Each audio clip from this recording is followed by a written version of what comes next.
Hello, ladies, gentlemen, and everybody else. Welcome to the PACommunity Awakenings number 1 grand final here between Jollibee Fan Club and Penn Island.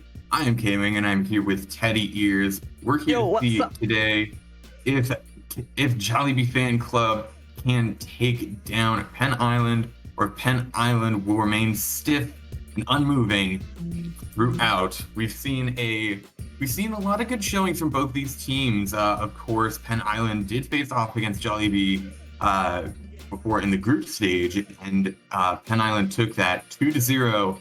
But a lot of time has passed between then, and a lot of Overwatch has been played. So we're gonna see if Jollibee can turn it around and take their revenge. Right. So it seems like I have watched a bit of the game or the games before this. In group stage 1, seems like Penn Island was actually undefeated. They won against Jollibee Fan Club. Like you mentioned, it's a 2-0 win.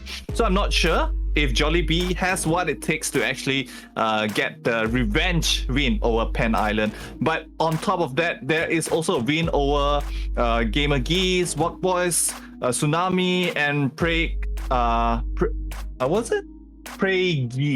Alright, but only in the last game in the semifinals, Penn Island only lost one map against Pregi in Busan. So I mean, thus far they have not even dropped the map. So they are, I guess, the favorites to win in this matchup. But let's see on the flip side. On the other hand, we have Team Jollibee Fan Club. Of course, again, besides the loss against Team Penn Island in group stage 1, they won against every other team, even going as far as winning a 3-0 in the semifinals, which they seem to be undefeatable. They even won all maps, right, against Walk Boys. So it seems like they have what it takes to actually bring the fight to Penn Island. So I guess let's talk a bit more of the players that will be in this tournament. Let's start with on the side of Penn Island. We will have player Whatever playing the role of support. We have Sexy Mommy playing the role of DPS. Insane playing the role of DPS. Jove Bing, he is a Zarya specialist on the side of Penn Island. On our main 625, he is the guy that is playing the main tank in terms of providing the shields and providing the dive for Team Penn Island. Yoshinori 2K, also another Zarya and off-tank specialist, fantastic, playing the Ana very well as last game yesterday, where we see that he actually pulled off a 5-man boop to actually getting an environmental 5-man environmental on Icon Vault. So he does play a really good Lucio right there. And Chin Wu Wang, he plays also the support on the side of Penn Island. Meanwhile, let's look at Jollibee Fan Club. We have Tokoyami, he plays the role of support, right? And I mean, K-Wing, yeah. Just so with Jollibee Fan Club, Jollibee Fan Club, for the tanks, we have Kanakamuki as well as Nathan on the tank line with Noxus and Gamoni XD. On the DPS, definitely a lot of hype coming in around Gamonic XD, had the sub in and really played well. Of course, Noxus was on the tank, not in today, but there's definitely a reason for that from Jollibee Fan Club. They know what they're doing. So, and then we have Takayami and Firecube rounding them out on the support line. All of these players they're battle tested, and they've played some off roles, and they just know what they're doing. You feel like they can just do no wrong. Like I said, they played some off roles last time, and it was just really incredible that they can flex around and still play to such a high level. It's true. Like I said, Gamonic XD coming in. I remember you called him a super sub, and that's true. He really came in and played out of his mind. Yeah, I mean, like you mentioned, Gamonic XD, he plays a Tracer, he plays like a a Reaper. He can be anything, but also I am concerned about like the team Jollibee Fan Club, as I've seen in the past tournaments. They have like it might be a double-edged sword here. They have a really good Doomfist main. His name is Jundi, all right, and he plays a really mean Doomfist. He can go in and get work done, but I mean, like, you know, it might be a double-edged sword. As if, let's say, Pen Island were to whip out Sombra, I'm not sure if the Doomfist would cut out, because Jundi has his comfort pick. I've seen him like 95% of the time plays the Doomfist, and on top of that, he also plays the Maze. So, you know, there's some balances to be done there. Absolutely. I mean, when you have a person who is that sort of, they have this one here that they play really, really well. You, like you said, it's a double-edged sword, because if they sub them in, you automatically know, okay, they're playing the Doomfist. How do we change our composition to counter a Doomfist? Whether that's a Brig, a Sombra, like you're talking about, you have this ability to say, okay, this sort of premonition of, we know what they're going to be playing now, pretty much 95% of the time. So how do we counter this one person? And when you counter a Doomfist, when he comes in for the dive, you can really snowball that. You can really take that 5v6 that you get, and you can turn that into a fightman. So you definitely need to be careful. You definitely need to be careful about subbing in your Doomfist player, because that could be a devastating play. Now, looking at the map pool, of course, this is going to be a first to 4, and we're going to be starting off with Busan. So, wow, Busan.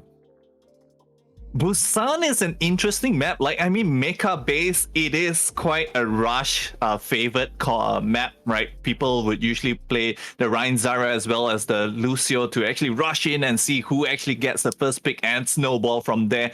But it can be quite varied in the rest of the maps, like what was it, Sanctuary. You can even play a double bubble, and I guess with the new patch changes that we've seen, we have changes to Baptiste. He has an overall reduced healing ability. We have changes to Diva, which has increased her remake damage has increased from 50 to 250, and there are some big changes even to Moira, like from 10 seconds to 8 seconds, a biotic opt.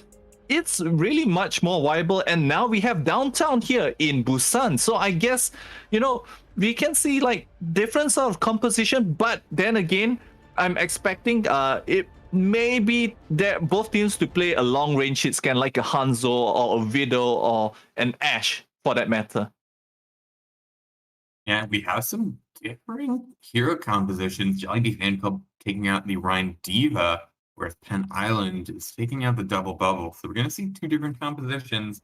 We're going to see if which one's going to come out on top. I think Gamonic XD is really going to be important here against the dive. That is true. That is true. And now looking at Pen Island, they are opting to run double bubble composition with, I really like the situation right now. They also have the Symmetra playing by Sexy Mummy. So that will be a quick teleport to actually move the team faster to the point. But now we have the swap over to the Tracer. So Sexy Mummy will be in the backlines harassing. And now we will have the match. It has already started with a dive onto the backlines by Yoshinori. Oh, Noxus actually gets that early pick onto Insane. Yoshinori has to be very, very careful with Gamonic XD on this Reaper. Reaper can just tear a Winston apart. Such a giant hitbox can really get torn apart in a second. Gamonic is just barely not going to get out. The whip shot from the Brigitte. The point capture will go to Jollibee Fan Club. So they're just going to try and hold this for as long as they can.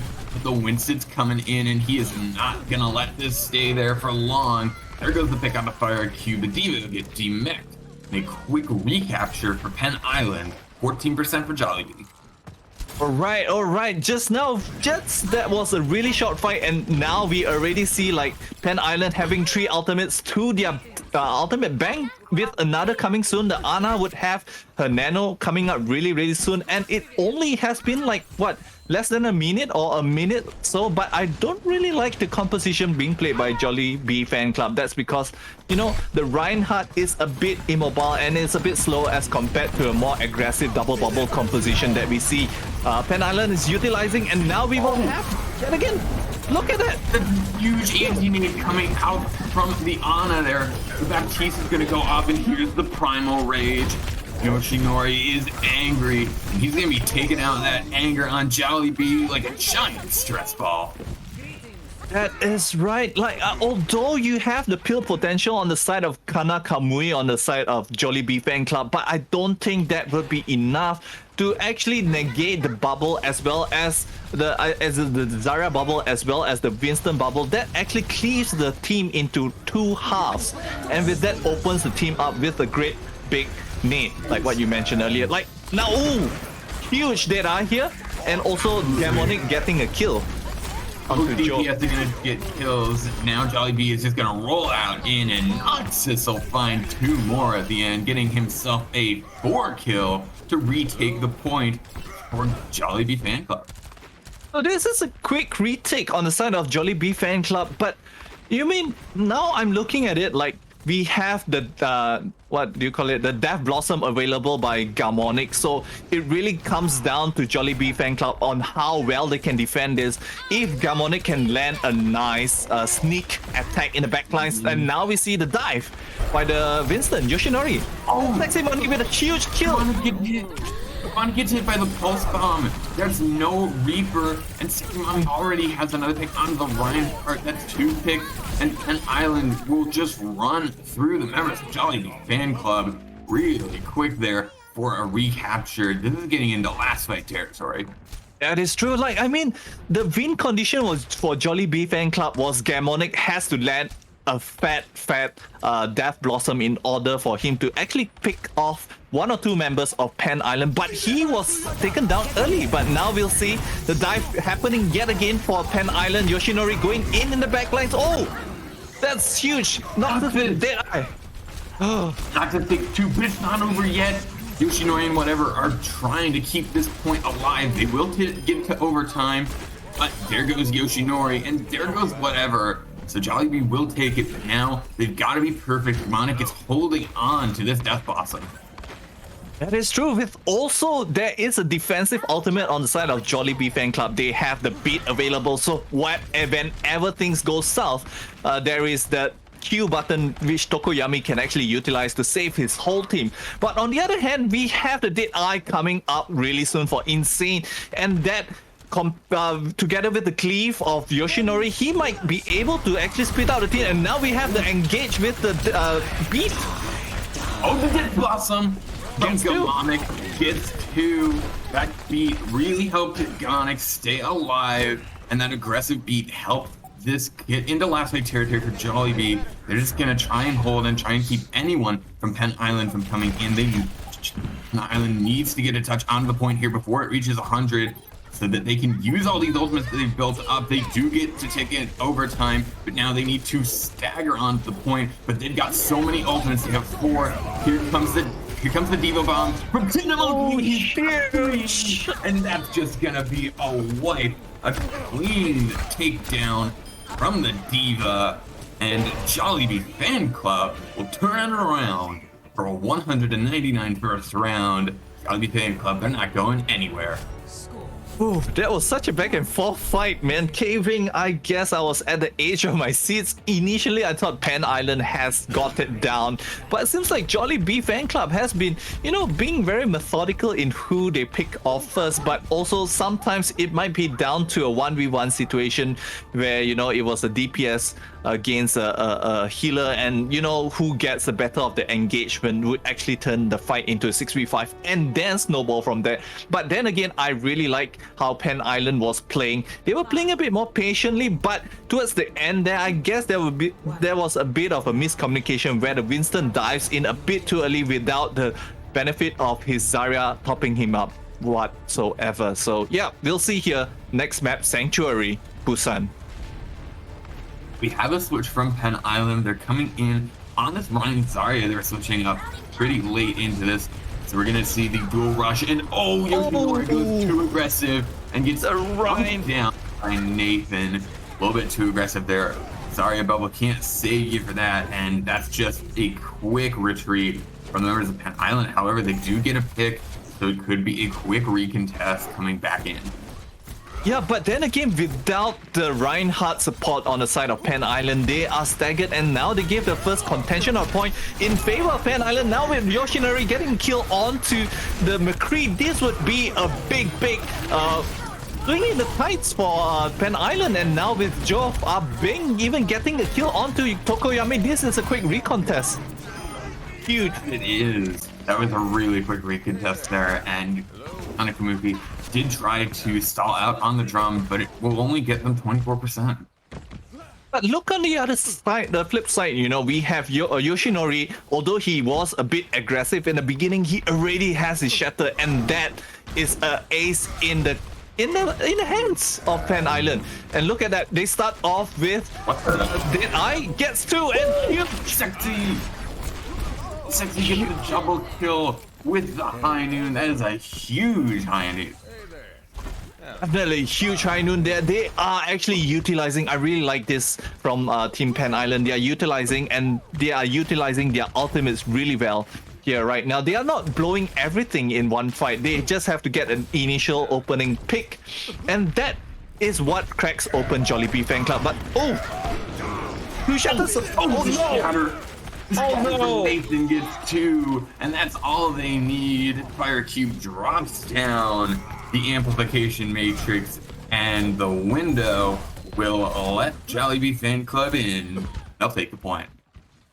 But look at that, Nathan was really the MVP for his team in that fight. That's because he was the one who blocked out Yoshinori's shatter and then retaliated with his own shatter and opened up the can of worms, which was Penn Island, and they came down crashing like a house of cards. And now we'll see both these teams trying to go on to point, which a bit, they're a bit apprehensive. They're poking a bit. Now we have the dynamite by Insane. Ooh. Noxus does. With the Dragon Strike, here comes the High Noon. It's not going to find anything demonic. Just going to have that immortality field keep Penn Island up, but that's a critical piece of utility loss.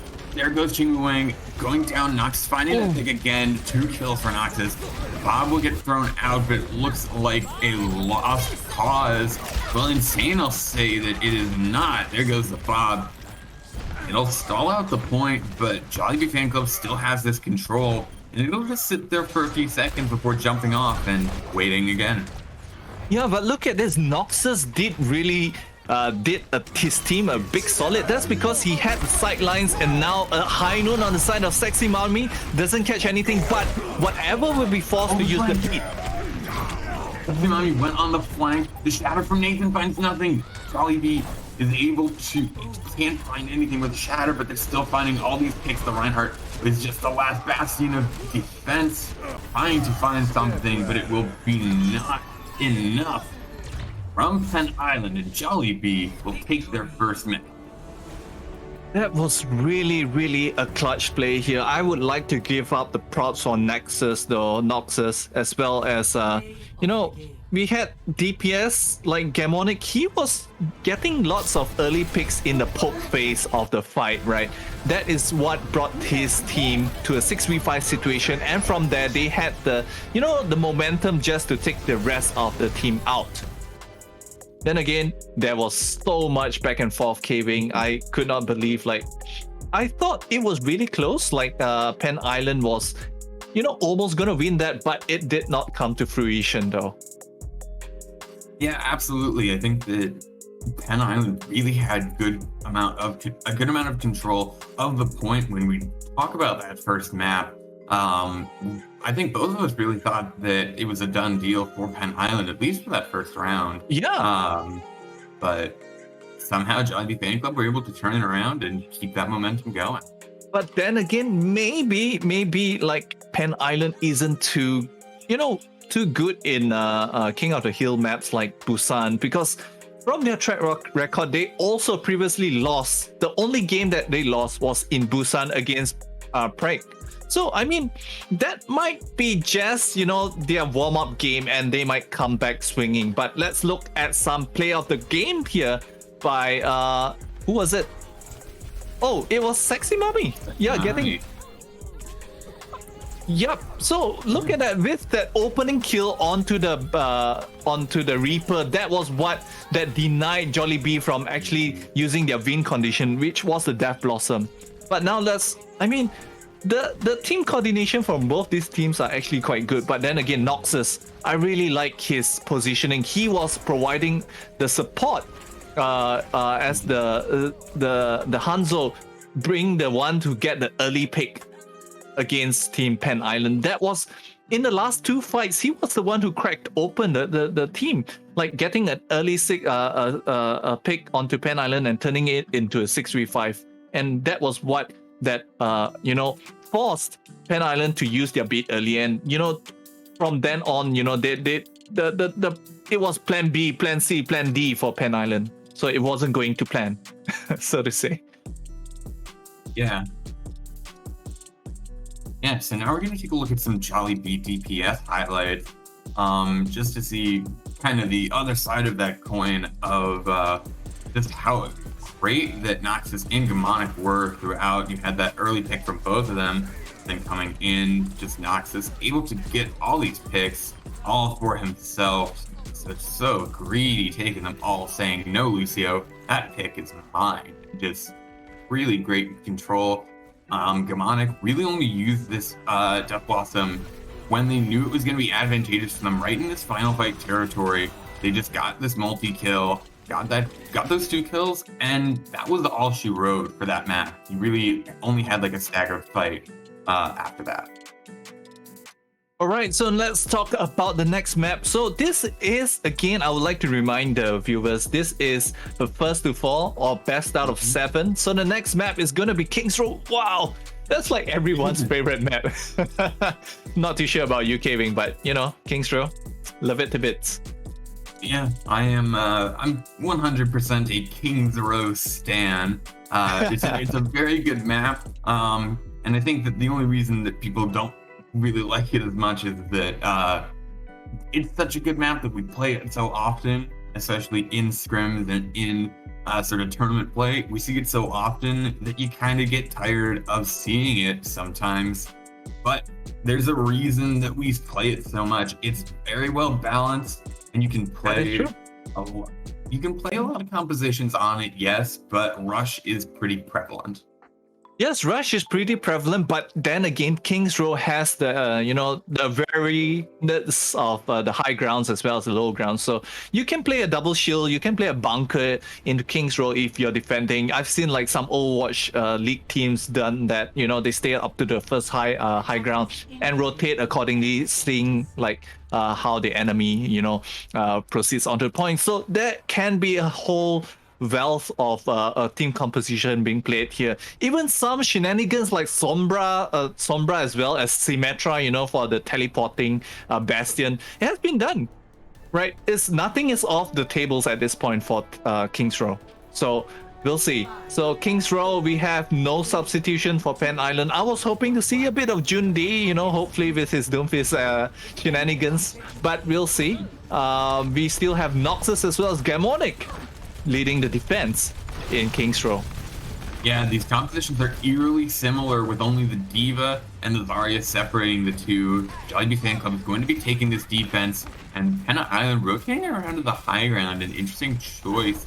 Jollibee Fan Club are playing very, very passive. They're rotating around, very smart. They're giving up a lot of point control here. And there comes the wall. They will be able to get that contest before the first tick comes in, but Nathan gets frozen and gets taken down with a fire strike. Talk about icy hot, but Insane will find themselves in Noxus's crosshairs. The first tick already will go to Pen Island. Second tick. Another. Will they even get back to contest? They will, but they're so scared of all the damage coming in from Pen Island that eventually the respawns will come in. But here comes Noxus. Noxus! Huge! Are just going to come in with the DPS, and they will save this for Jollibee Fan Club.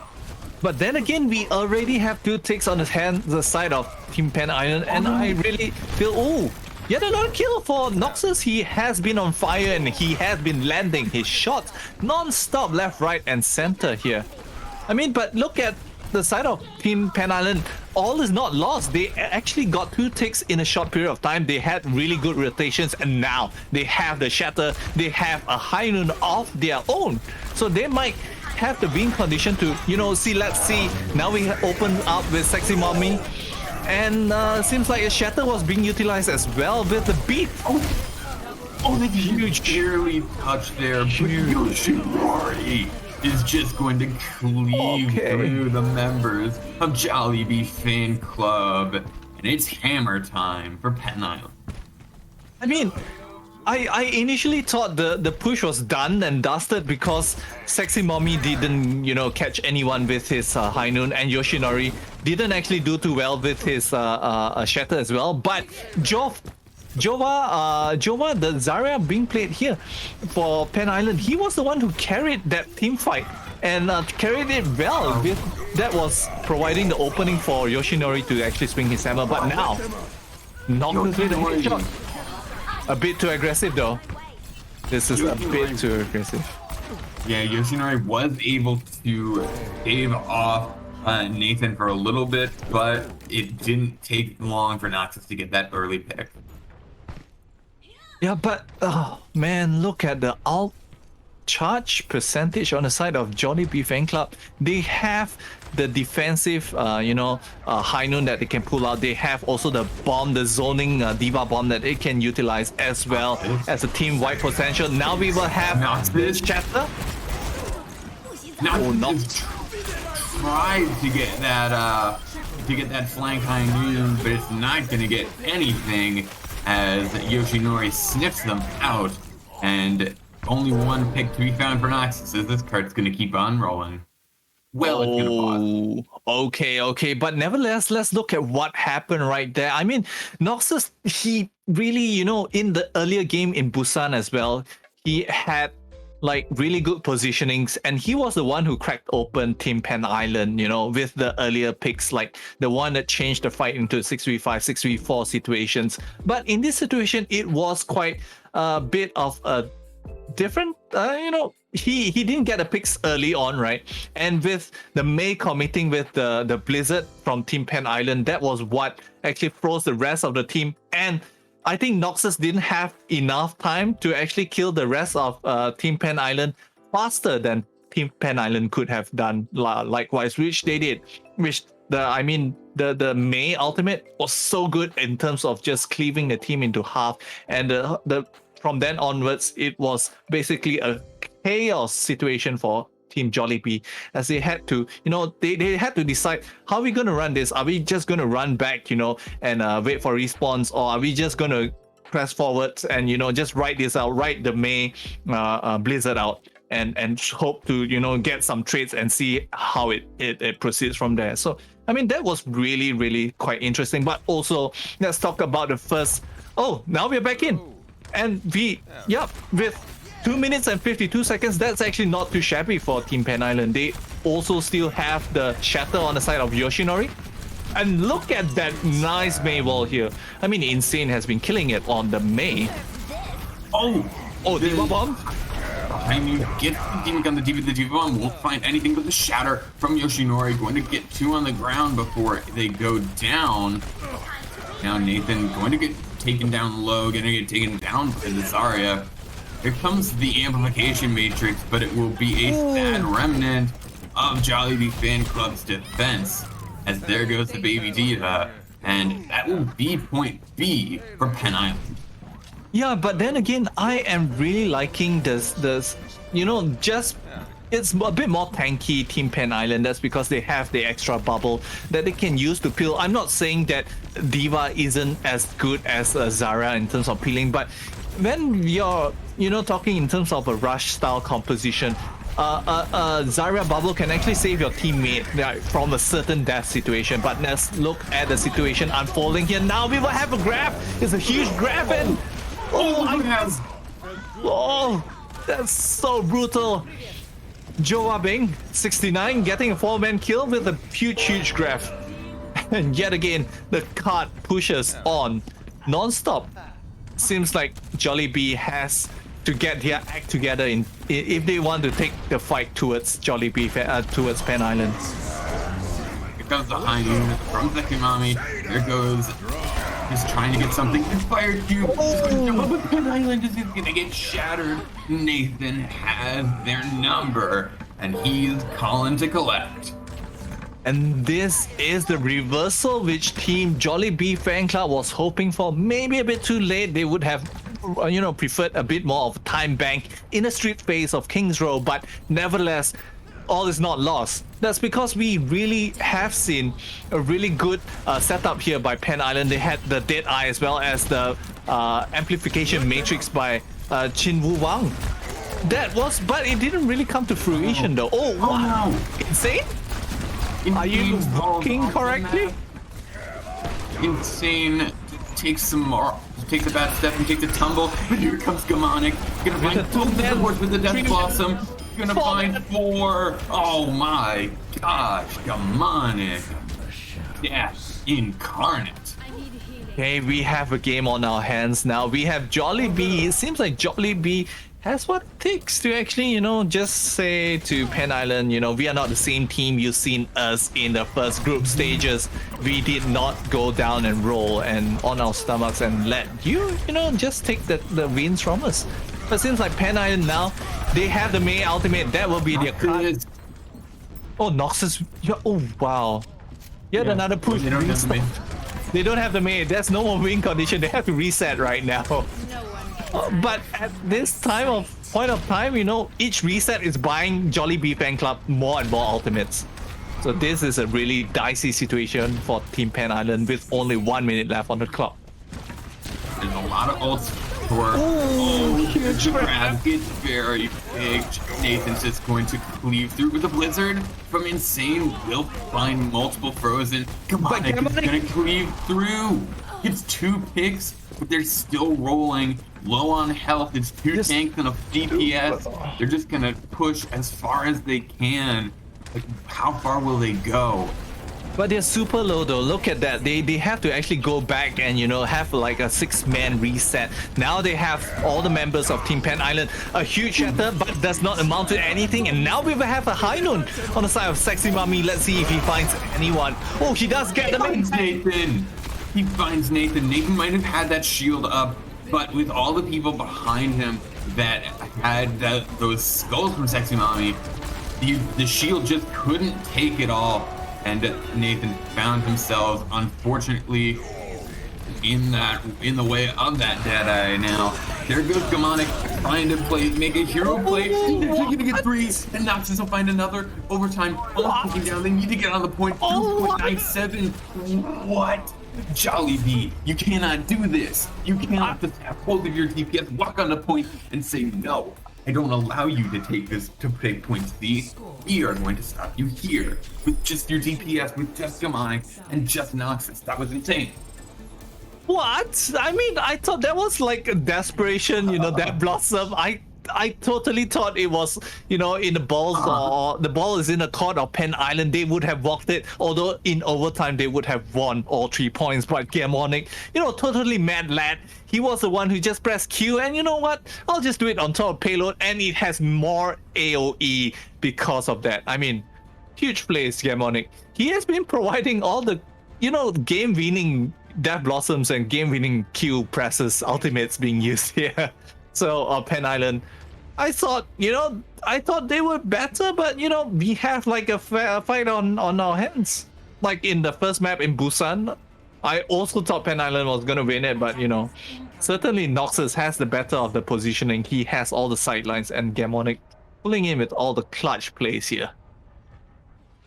And now it's up to Jollibee Fan Club whether how this map goes. If they are able to push basically to the end of King's Row, they'll go up 2-0. It wouldn't be match point, but it would be a good lead for them.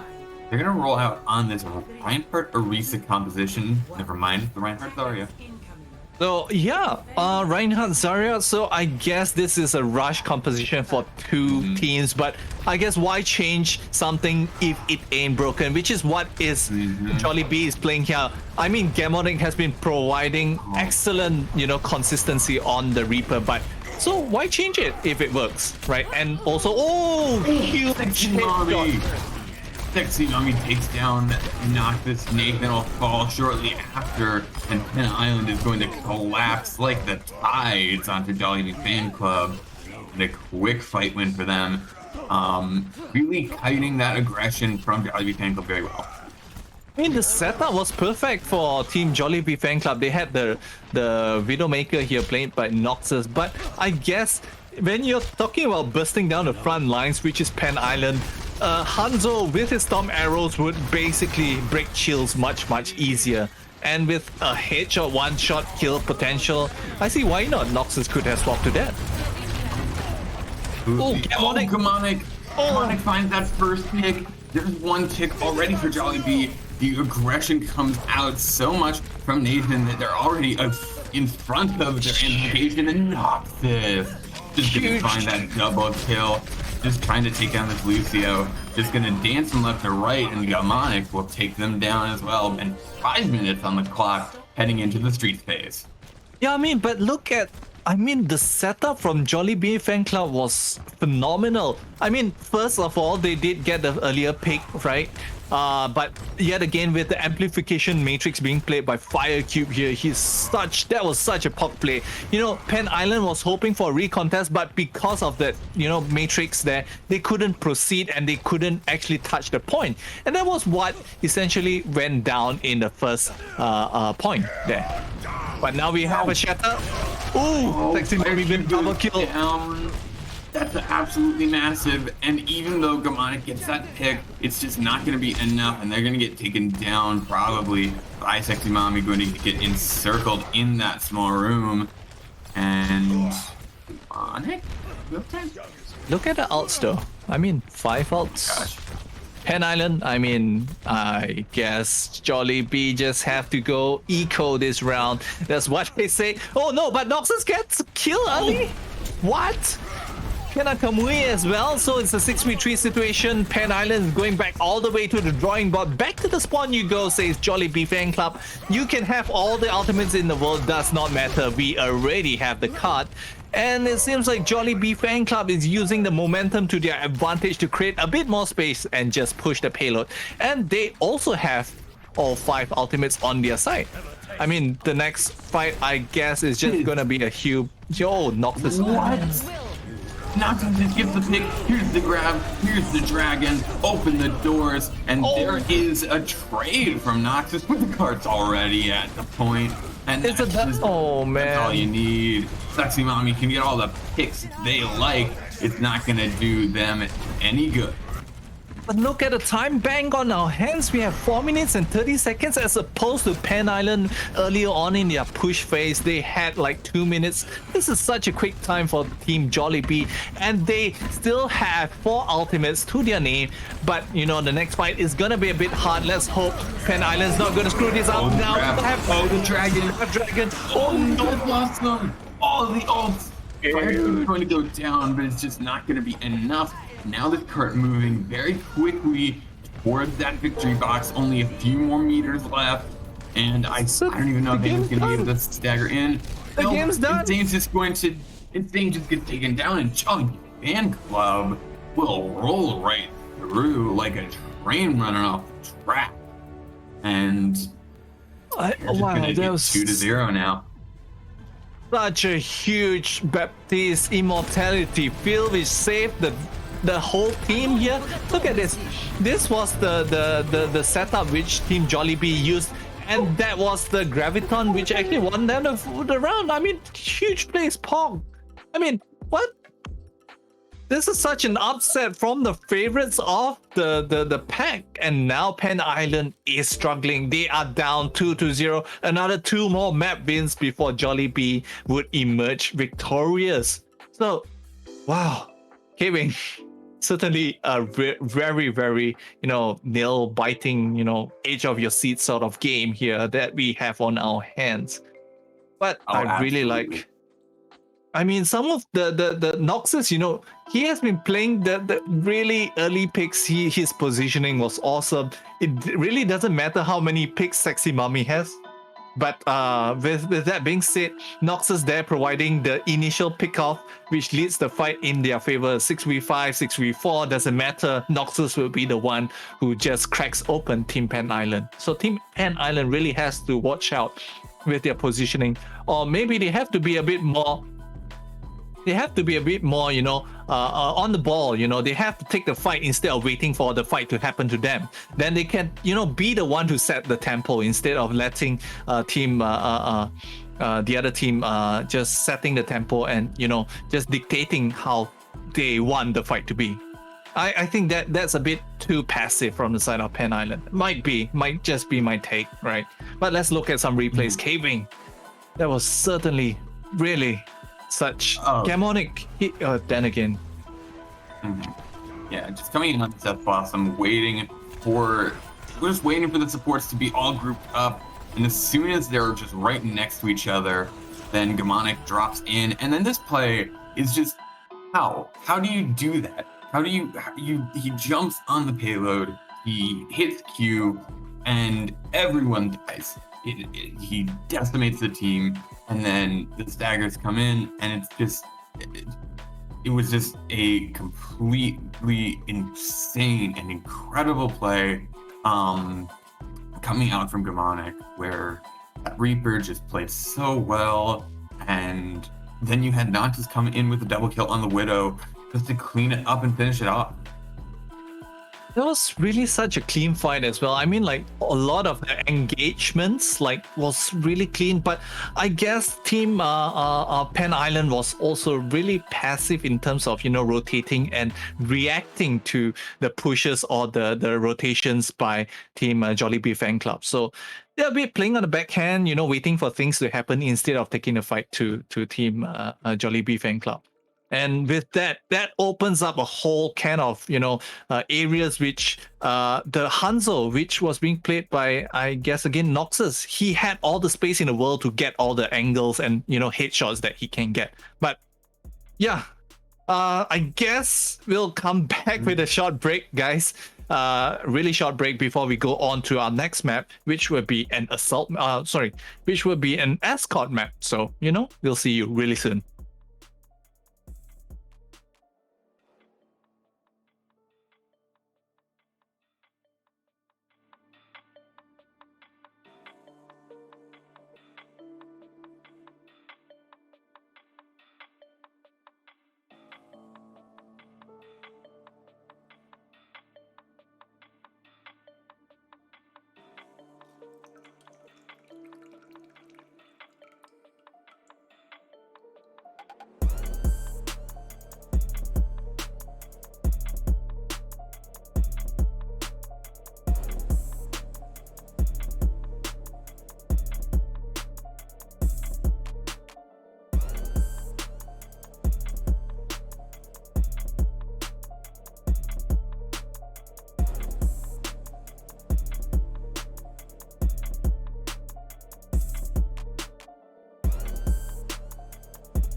All right, welcome back. When we went to break, we saw Jollibee Fan Club turning around our expectations and taking a 2-0 decisive lead, especially on that Kings Row. An incredible victory.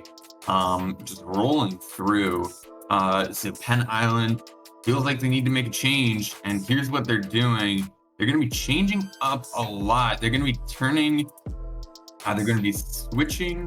They're going to be switching in Fantastic, taking them out for their other support. Of course, who was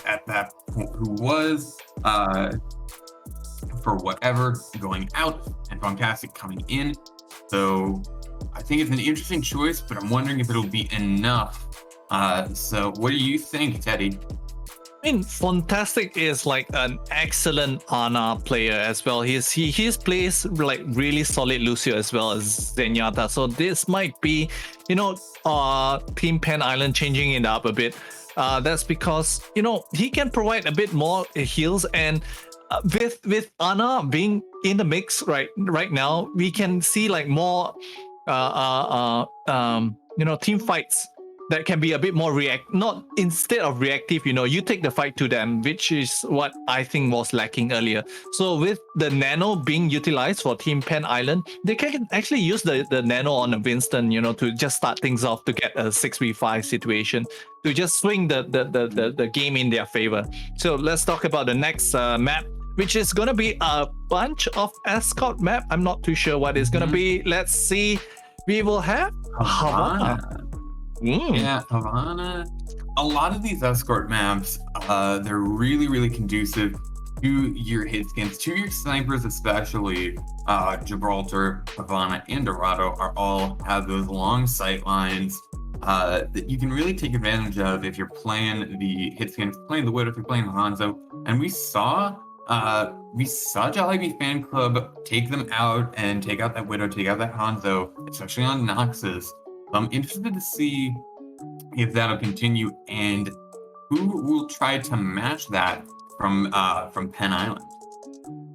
I mean, for Team Penn Island, they only have like Sexy Mommy as well as Insane, but I've also seen them play like a double shield bunker in terms of Rialto, so they might be able to just run McCree as well as Ash, just for the bulk of the damage to burn down the other team's shields. So it might be a more of like if they really want to play a reactionary play style, which was what they exhibited earlier, they could utilize maybe a double shield a composition to oppose Team Jollibee Fan Club.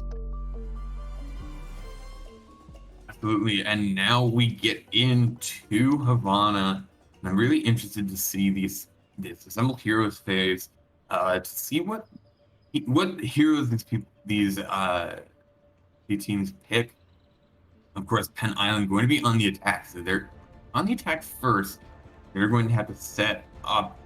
They have the chance to set up a pretty good starting position for themselves, and we have, it looks like, almost a complete mirror, but Penn Island is going for some pretty bulk healing with the Ana and the Baptiste. Of course, that can all change. They can go to the Lucio still in spawn, but for Jollibee, Reinhardt and Diva compared to the Ryan Zarya and Panana.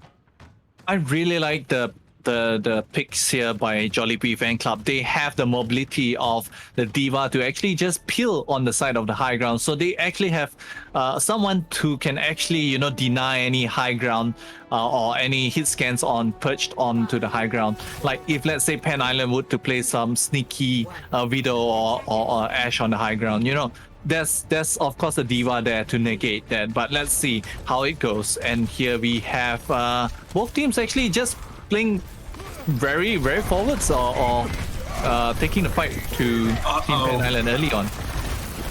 Absolutely, but Nathan is going to get taken down very early. Sexy Mommy will guarantee that. Fire Cube might have gone a little bit too aggressive to try and keep Nathan up. When you're playing that close, you cannot. You can't really take this that slow. They're just going to actually stall out. This is really good for Jollibee and the members. They're actually kind of quickly. Oh, the double kill from the anti-nade. That's impressive from Jing Wang, and Pen Island will put a stop to any thoughts of a close hold. I mean, Jollibee wanted to take the fight early on to Pan Island to stall the cart, but they are trying to lengthen, this whole first stage part of it to like maybe 3 team fights. So they already lost one, so they had time to come back with another one. But now we will have Noxus getting killed onto Fantastic. That's huge. Nathan will go down though. Here comes Noxus, gonna throw in the Blizzard, gonna get that freeze onto the Reinhardt. He'll take him down, and it'll be a quick recapture. It'll be a recontest coming in very quickly from Jollibee Fan Club, and they'll put a stop already a lot of time off that time bank. I mean, like then again, like game and game again, we see Noxus taking down Team Pan Island, getting a poke and killing off one member of Team Pan Island early on. So I guess Noxus, even with that, he has his ultimate up already just now. So we'll see if Jollibee has the next team fight, which is the High Noon. Let's see if they can get any. Get it out of it, Gamonic. Anime just has that there, got their number, and that's a quick fight win for Pen Island. The Nano going on to that May. They'll keep a lot going, and Jollibee Fan Club going to take that first. They're going to take this first point with a team kill coming out from them. Oh, seems like Gamonic is now back to his, his tried and tested Reaper. Let's see if he can make anything happen for Team Jollibee Fan Club. But huge shatter though. Jollibee. Nathan can't follow up. They get antied and frozen, and Gamonic will find 2 picks early on. It seems like Jollibee Fan Club, hey, the close hold didn't really work out as well as they would have liked on first point, so why not try it on second? This is really disheartening for Team Pan Island. I mean, they are actually struggling to actually get any. As soon as I say that, the main tank for Team Jollibee has been taken down. Now with both main walls being utilized and Jollibee Fan Club using the. Since Pan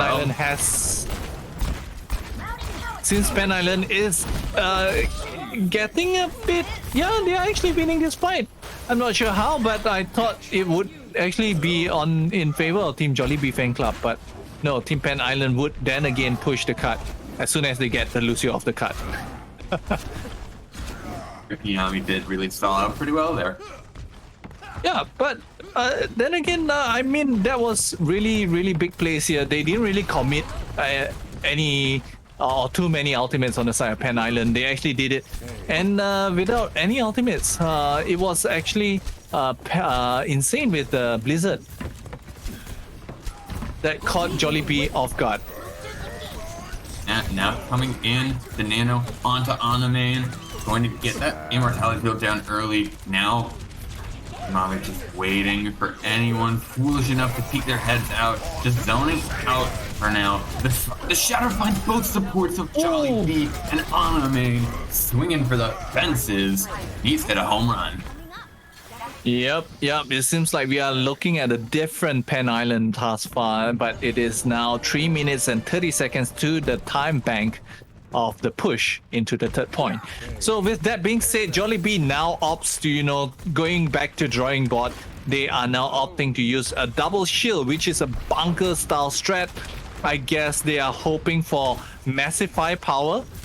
This is why I guess Noxus as well, he swapped out from his Widow in now to Soldier just to get the shield burns going and hopefully getting an early kill onto Insane, because the whole play of Pan Island is going to revolve around Insane's Blizzard. Fire Team and Noxus have paired up their ultimate, and Fitzimami actually gets taken down already. That's pretty big. Noxus will find Bonkastic as well. I think this will put a stop to this push, but the Reinhardt is jumping over the top, ready to come in, but there's not a lot of support behind him. Yeah, I really like the play, the composition here with which they swapped now to a double shield situation for Team Jollibee. So they actually have Firecube acting as a second DPS, and since his whole team is really grouped up together in a close proximity, he has the benefit of using his immortality field as well as his matrix being utilized to the full effect, which was what we saw earlier. Now we have a grab on the side of Joe. Come on, Nick. Has the Death Blossom. He has the immortality field thrown at him, takes it down, and still gets picked with the Death Blossom. One to actually just barely hold. Sexy Mami takes down Firecube. The Demonic and Lucy are both going to have to hold so close. So I like how Jollibee is setting up right now, but also Pen Island, they have to be a bit more careful. That's because they have to watch out for the sidelines of Noxus. Noxus has been the one picking in the sidelines, hoping for a cheeky early pick, turning the fight into his team favor. But now we will have Gamonic again trying to make things happen in the backline, but no, he has to run away to safety. Meanwhile, both the team's widows are actually playing a game of cat and mouse. The Credit Flux won't find anything, but it will draw out the Transcendence, which is a crucial ultimate from Pen Island now. It's the Double Shield, doing what Double Shield does best, keeping this rush competition at arm's length, making sure that they can't do as they see them run in. Noxus will get that first pick, but it might not be enough. Demonic going to wreak havoc in that backline, and these DPS for Jollibee can just do no wrong, it seems. As Noxus is now going to look to find that Sigma late, which could be crucial. Any picks right now are big. Ow, Jova actually does themselves in. Yeah, I guess that's a reset. This is the last fight territory for Team Pen Island. It's a do or die situation. But no way. No way. Not just find that early pick. That could be deadly. That could spell disaster for Pen Island, that they can't get anything going. They have 13 seconds left. They need to get something going now, and they need to run in. And this Double Shield doesn't specialize in running in. They have to run into the window as well. They will get the contest. Here comes the High Noon. Insane, not gonna find anything. Digging for gold, he found nothing. But here comes the Death Blossom. Heck, it's gonna find two, and Noxus just still sitting on this window. Will get taken down, but it will be. I think it's too late. Opinions compared to Jollibee Fan Club, they will hold the line. Oh, look at this! I mean, Pen Island is like scratching their head. I really like the setup being played by Jollibee here. They played a bunker composition, and they are on the defensive side.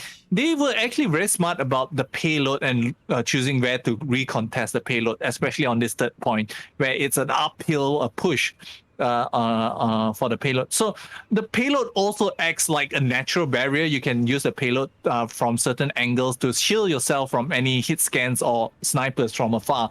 But you see, Jollibee were very smart. They purposely wanted Pen Island to push the cut up to all the way to their spawn, and then only recontested. They were being very patient with that, and with that, they didn't have the natural cover of the payload to shield them from the viciousness of Noxious headshots. And so, because of that, Noxious, time and time again, for each team fight, he was the one who brought it to a 6v5 situation. And wow, Pen Island, they're now scratching their heads. They have to find something to counter, Gamonic in the front lines, being there with Kana Kamui as well as Nathan there. He is the one providing all the frontline pressure with, I think, Pen Island. They were, although they had two heals, but most of the time, both their heals were being taken out early. But Yep, we have a ball though. Yeah, they have a ball now. Interesting composition. You have the Sigma and the Wrecking Ball from Pen Island. They're holding up on this high ground. And you're just waiting for Anime to come in over on that right side. You can see them just waiting to roll in from that high ground on top. Completely unexpected by Jollibee, but now it's just a poke war between Jollibee and Pen Island is both on the high ground. Oh, that was such a good boot. That was such a good whip shot from Tokiyami, just completely denying Anime any power. Oh, and Gamonic will get taken down early. Here comes Anime. Fantastic will find a pick as well. There's both DPS from Jollibee gone. That's a huge anti-nade from Jing. Nice. And there you go. Mommy will go down, but not enough for Jollibee Fan Club. Pen Island will hold. I really like the ball being kicked right here. Oh no, but Noxus does get an early kill, so turning fight into a 6v4 situation, so Pen Island has to be a bit careful. But you see, the whole point about breaking down a double shield is to make sure that you don't even have to revolve. You make sure your enemy can't use their shield effectively by actually disrupting them in the backline, which is what Anamain is set up to do. So he's there just being the pain in the neck for Team Jollibee. He's now looking for a rotation in order to basically disrupt the healers on the side of Jollibee Fan Club. Let's see if he can do anything, but no, he's getting stunned by the brick. Yeah, I think so far Tokiami has done such a good job of keeping Anime in check, and now going to actually get a kill onto Insane, and Gamonic, not one to be outdone, will find that pick onto the Sigma. And now it's just the Tracer trying to stall out, just trying to waste a little bit of time. They will accomplish it, but eventually 4 minutes and 27 seconds on the clock for Jollibee Fan Club and Pen Island. No. Oh, they're going to go down. Goodbye, Fantastic. Yet another stagger that's huge with a headshot onto the Zenyatta here now. Jova Bing, retaliation kills though. Okay, so Gamonic is no more in play, but that's a huge foul bomb. Double kill, Kanakamui, and Tokoyami goes down. Sexy Mommy just wrecking havoc in the backline. He is not done. They're gonna find 4 before the day is done. And Pen Island, that's a quick stop there. I mean, this is like literally a game of rock, paper, scissors. I mean, earlier on, Anamain, he was a bit too early, with his dive as the ball. That was why he was stunned early and he was taken down early by Tokoyami and his team. So we'll see now. It seems like Pen Island is set up accordingly. We have the dive and we have a Tracer now to follow up on the dives of Anamain. Let's see if they can make anything happen, but the rotation's now onto the high ground by Jollibee Fan Club, and they pop the Brick's ultimate to top up his whole team with a bit more shields. A lot of ultimate. That's a huge anti-nade from Chinwu Wang. Absolutely gigantic. 4 people caught, and that's no heals for them, but still somehow Insane. Going to go down. So Fantastic. It's not over yet, but it looks like Jollibee are really wanting to make it so. On this flank almost. The cart will move though. So far back, it just has to at this point. All right. But now we will have a perhaps a nano ball or nano tracer. I'm thinking it's either one of those, which would actually start the ball rolling for Team Pen Island to, disrupt the double shield composition of Team Jollibee Fan Club. A dive. That was crazy. The nano pulse bomb onto Noxus. Get that stick.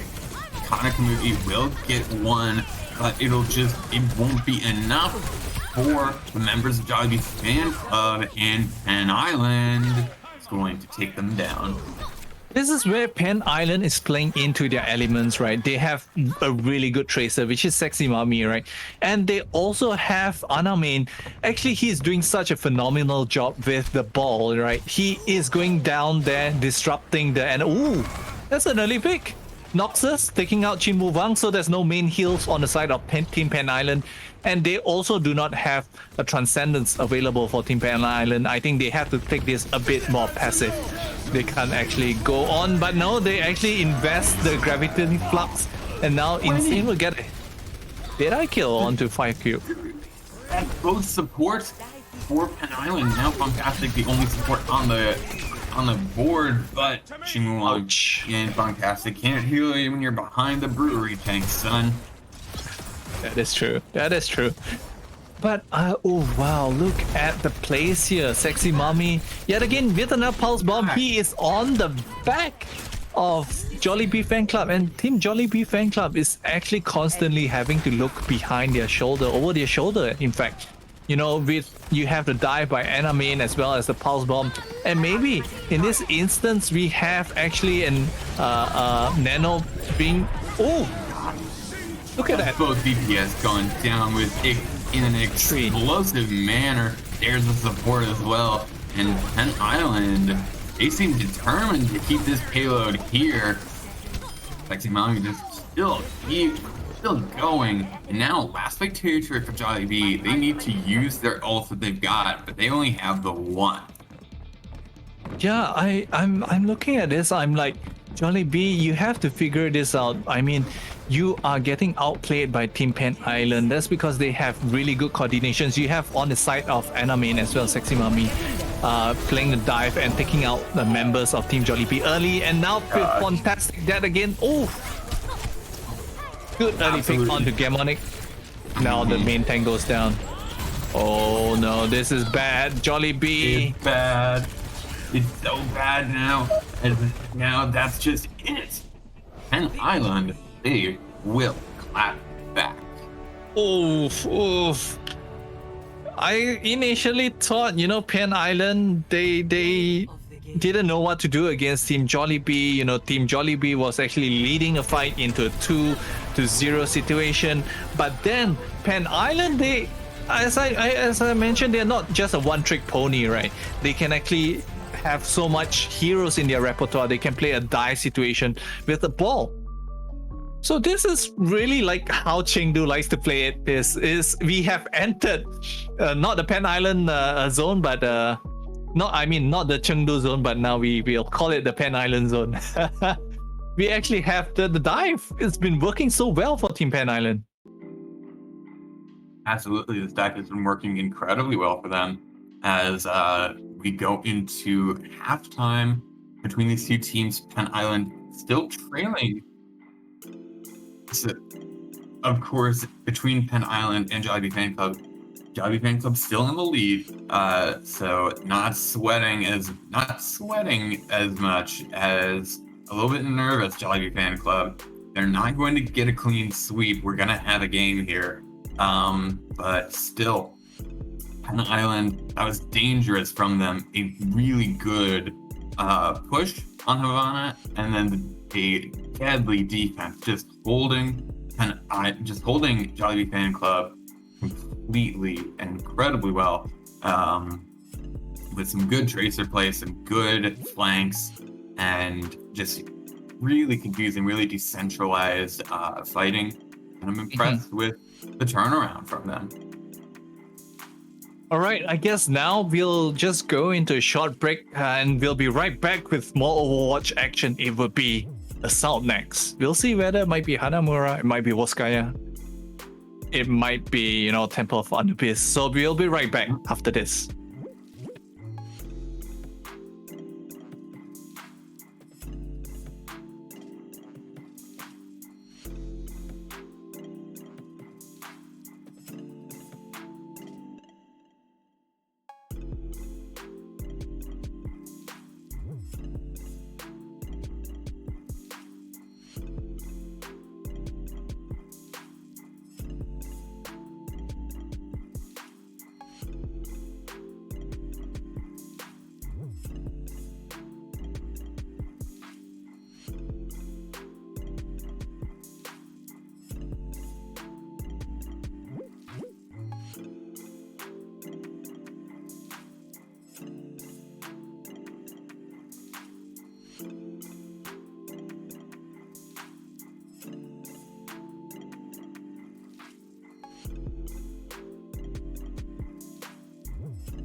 but that's all I need. Hello and welcome back. We're here with the game break, here with Jollibee Fan Club and Penn Island. Before we went to the halftime, we saw Jollibee Fan Club in these first two maps do pretty well, pretty dominant, but Penn Island not out of it yet, and they took map 3 in a really good defense of Havana. And now we're just going to talk about these players and about these teams, starting off with Yoshinori. And just looking at some highlights from them. Yoshinori on the, just in terms of when we're talking about Penn Island, that's the first person, that's one of the first people I think about. Just looking on some interesting highlights from them. I think we're having a little bit of tech, so we'll be looking at some highlights from them. Trust me, we will. But just thinking about how much they've played and how much the different tanks they played. They played the Sigma, they played the Reinhardt, they played the Zarya. Everything, every main tank you can think of, they've played, and it's been incredible. Teddy, what do you think?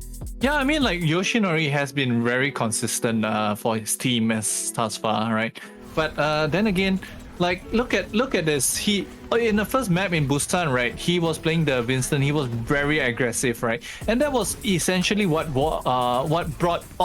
made me think that Team Penn Island was going to win. But yet again, Yoshinori here again with the Reinhardt. He has been actually doing a lot, especially with following up in terms of graviton surge and whatnot. So he's really consistent. But also maybe on the backside, on the flip side of it, right, Yoshinori can be a bit passive in terms of leading charge, and also when he's retreating with his team and whatnot, he's like waiting to react. It's more like a reactionary sort of play style from Yoshinori. So he sees a graviton flux, right? Then only he reacts and whatnot. So it's really good coming in for Yoshinori. Definitely Consistency. Yep. Yeah, I mean, consistency has been the name of the game, in my opinion, if we're talking about these tanks. Really good play, pretty consistently. And then I do agree that you have a good reactive strategy from Yoshinori, but if you want an example of the complete exact opposite, I would argue you look no further than PACommunity. Yep. Just seen really good plays on this off tank, on this diva, just making different plays happen with this diva bomb dropping in, just shutting down any hope of an overtime push there. Now again on this diva, this alternate angle, just no one there, and a really good shatter by Nathan, but really right. Right, I mean, like, I really like the way that how Kamui plays, right? He's usually, like, when he was on Diva, he was the one who is peeling for his teammates. And on the flip side, he is actually making the plays, right? As opposed to maybe Yoshinori, he's a bit more reactive, like I mentioned, right? So like that last Diva bomb, he was the one who had to be the one who looks for an opening. Okay, like now their shields are down or they're really scattered, right? There's no impossible next to impossible where the team is going to find cover, and that was where he can actually use the bomb to actually make a play for his team. So time and time again we see like Kamui is actually a bit more what do you call it, he takes things into his own hands, and although it's a bit more of a risk taking, he has a bit more risk appetite, to actually go out of harm's way to actually make things happen. So, but yes, let's talk about the DPS though. We have Sexy Mommy. He has been providing a lot of, insane shenanigans with his Tracer and oh man, look, even his High Noon, once he has the shields, to give him the space that he needs, he actually has been really phenomenal. As I really like this last fight in Havana, right, where we have the ball as well as him himself. They were playing such in coordination, like the ball goes in and he has to go in. The only time that they missed that bit was the recontest of the first point, but other than that, it has been phenomenal. He has been there to disrupt the Jollibee fan club. Anytime the ball, Ana mean 625 goes in. So really good coordination and communication right there. Yeah, and that's really what disrupted Jollibee Fan Club. When we're talking about that bunker composition, it's not. The bunker composition is really good at building this big wall of shields. You have your Sigma shield, you have your Orisa shield, and they're going to make this wall, and you're going to stand behind it, and everyone on the other team is going to be in front of you, and you're going to shoot at them. It struggles a lot with this Tracer and with that ball, because they don't always come at you from the angle you expect. They could come at you from the side, from behind, and even any angle, and even from above. Yeah, but on the flip side, Gamonic, right? He has been playing such a terrific front line, a Reaper. You know, he has been giving so much pressure to the enemy front lines, right? And that was what. Essentially, he is also being the space maker for his team on top of his tanks. So his whole team can actually press W and mouse 1. Look at this. Also, he has some sneaky plays. He drops down in the back, with press Q and get work and get things done. Essentially. Yeah, and then it has the ability to just make those clutch plays with the Death Blossom. That's like every single play. It feels like every single highlight we have has that Death Blossom. Yeah. Even when the Baptiste throws down the Immortality field specifically for the ultimate, saying no, I'm not going to let you get a Death Blossom. It's still just a huge Death Blossom. It's still just incredible. And it's still just exactly what the team needs at that point. Right. There have been so many fights where Gamonic has turned the tide. The King's Row overtime, especially, was an incredible play.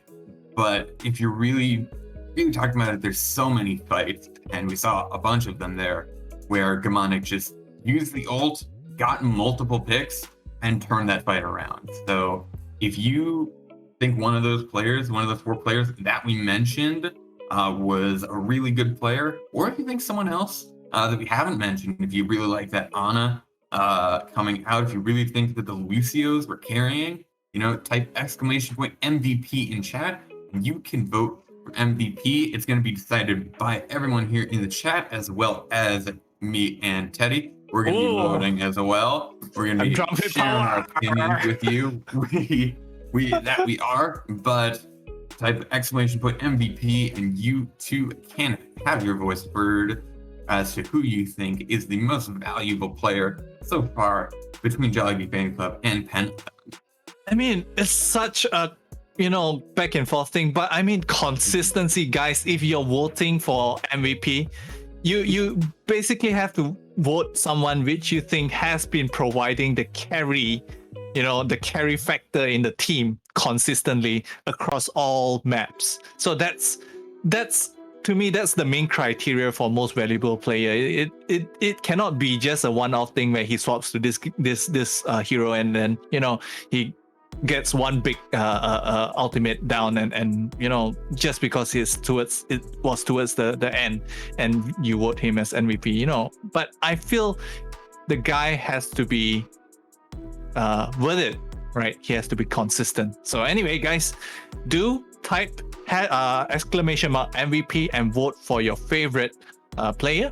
But also, if you feel that you haven't seen enough yet, which I guess both of us, K-Wing as well as we haven't seen, both teams playing to their fullest potential yet. So, we'll see.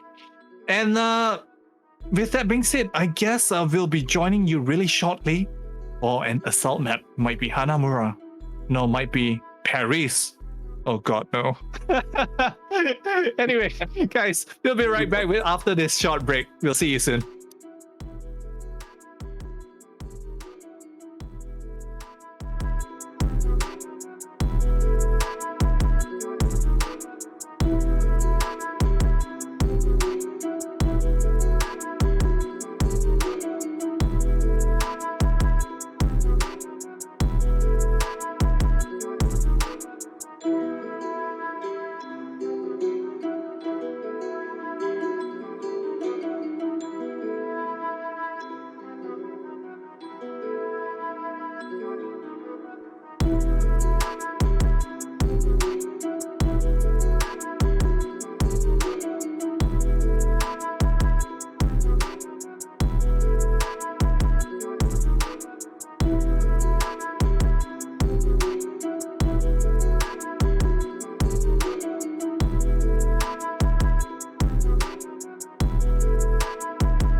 And welcome back.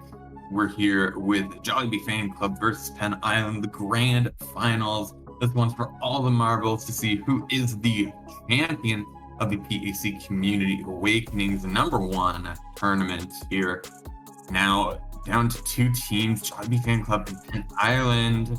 Jollibee Fan Club, of course, leading 2-1 right now. Penn Island does have a bit of momentum coming in to our next map, but we've seen some pretty good stuff from both these teams as we come in to Temple of Anubis. Right. Oh, Temple of Anubis. This is such a fun map. We might see a bit of Widowmaker shenanigans, and who plays Widowmaker in this sort of situations. We have none other than our boy Noxus. But on the flip side, in Penn Island side, we might have Insane providing that DPS potential. So it might be back and forth, or they might totally just rewrite the script and run a Mei as well as a Symmetra, teleport in, wall them off, and then just swing hammers and just go press W mouse 1, and then maybe you get like a 6v3 situation. Just teleport and take them by surprise. Oh. Yeah, there's a lot of compositions you can play here. You can see, like you said, the Mei, the Symmetra. You can see the Junkrat here on the defense. It's a very good Junkrat map because you have these really tight choke points, especially if you go over to the left side from the attacker's spawn. You can really get chunked down by those AoE Junkrat grenades as we look into these statues at Temple of Anubis as the compositional choices are revealed. Ooh. Ooh, shout out to Ski Savan in chat. Ooh, okay, guys, we now have a match on our hands. I've never actually seen this part of Temple of Anubis. Where is this? Is this weird-looking futuristic pyramid? What? So shiny though. It's above second point, I think. It's like we're right above that second point. I guess we just never really looked up. Yeah, I think it's over to the left side there, but really interesting. You have the Far from Sexy Mommy, which is something we haven't seen from them, but we also have Jollibee Fan Club with Jundi on the Doomfist. That's the hero we've been talking about, so we're really excited to see that as they roll out here. Let's see if he has any of those sexy rollouts for Doomfist, doing some all the way to the 100 yards line. It's not a football reference, but just a Doomfist reference. So now he actually rotates up. Yep, goes onto the high ground. That is the rollout that I was looking for. But Jundi is essentially like getting half health, but he actually opens up the space for his team to actually move on to the point. Oh, but gets taken down by Anamindo.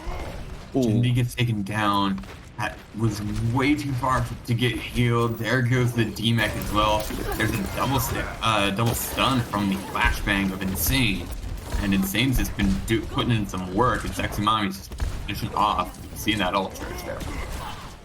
Yeah, but I really like this pharmacy being played by Penn Island though, because once you set it up properly, right, you have so much space and so much cover to run a pharmacy in this situation. Because once an attacking team pushes onto the point, they are actually opening up themselves. Look at that, So a Pharah can actually take out targets which are isolated, and given the mobility that Pharah has, it's a no-brainer that Penn Island is playing a pharmacy into this. But on the flip side, Jundi has swapped out from a Doomfist into a Tracer. I think we just had a disconnect from a member of Jollibee Fan Club, which is very, very unfortunate. Losing that Winston, of course, they will be able to reconnect Nathan. But regardless, you really don't want to lose that main tank because it does reset their ult charge. As we get into just kind of waiting for that reconnect to come back in. Wi-Fi issues, they happen. It's an inevitable thing of life, death, taxes, and Wi-Fi issues. Sounds like you have quite some experience there, you know. Wi-Fi issues. Oh no, I'm just about to click buy on this thing, you know, or order food online. Oh no, my Wi-Fi is down. And I'll be a bit hungry and whatnot. But you know, that is actually quite technically a reset for Team Jollibee fan club, because they reset the whole outcharge that the guy has accumulated thus far. And how about the team that already are in certain places and now you lost one guy there? Then you know it might be easy picking for the defensive side or the other team, because now the team doesn't have a tank or doesn't have that guy. They can just go, oh, it's a 6v5 situation, and build their own outcharge from there. So it's a bit sad, but on the other hand, you know, I really like the rollout from Jundi early on, but you know, he was just way too far in, and his team couldn't actually just you know, create enough distraction and disruption in the front lines, or you know, actually just jump and you know, make some hoo-ha in the front line, so that Jundi has a bit less eyeballs on him. He can actually flee to a health pack or whatnot.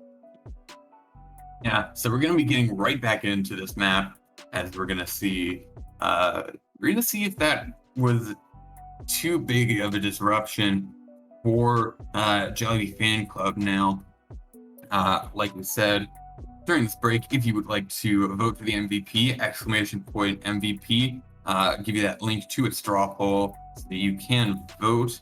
Right now I'm looking at the results, and it's currently a tie between Yoshinori and Gamonic, but it's close. So make sure you hear get your voice heard.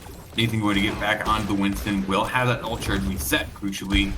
But now Satsumami is really playing this aggressively, which is coming out from Jollibee to try and counter that aerial menace, as Noxus has had some struggles against them.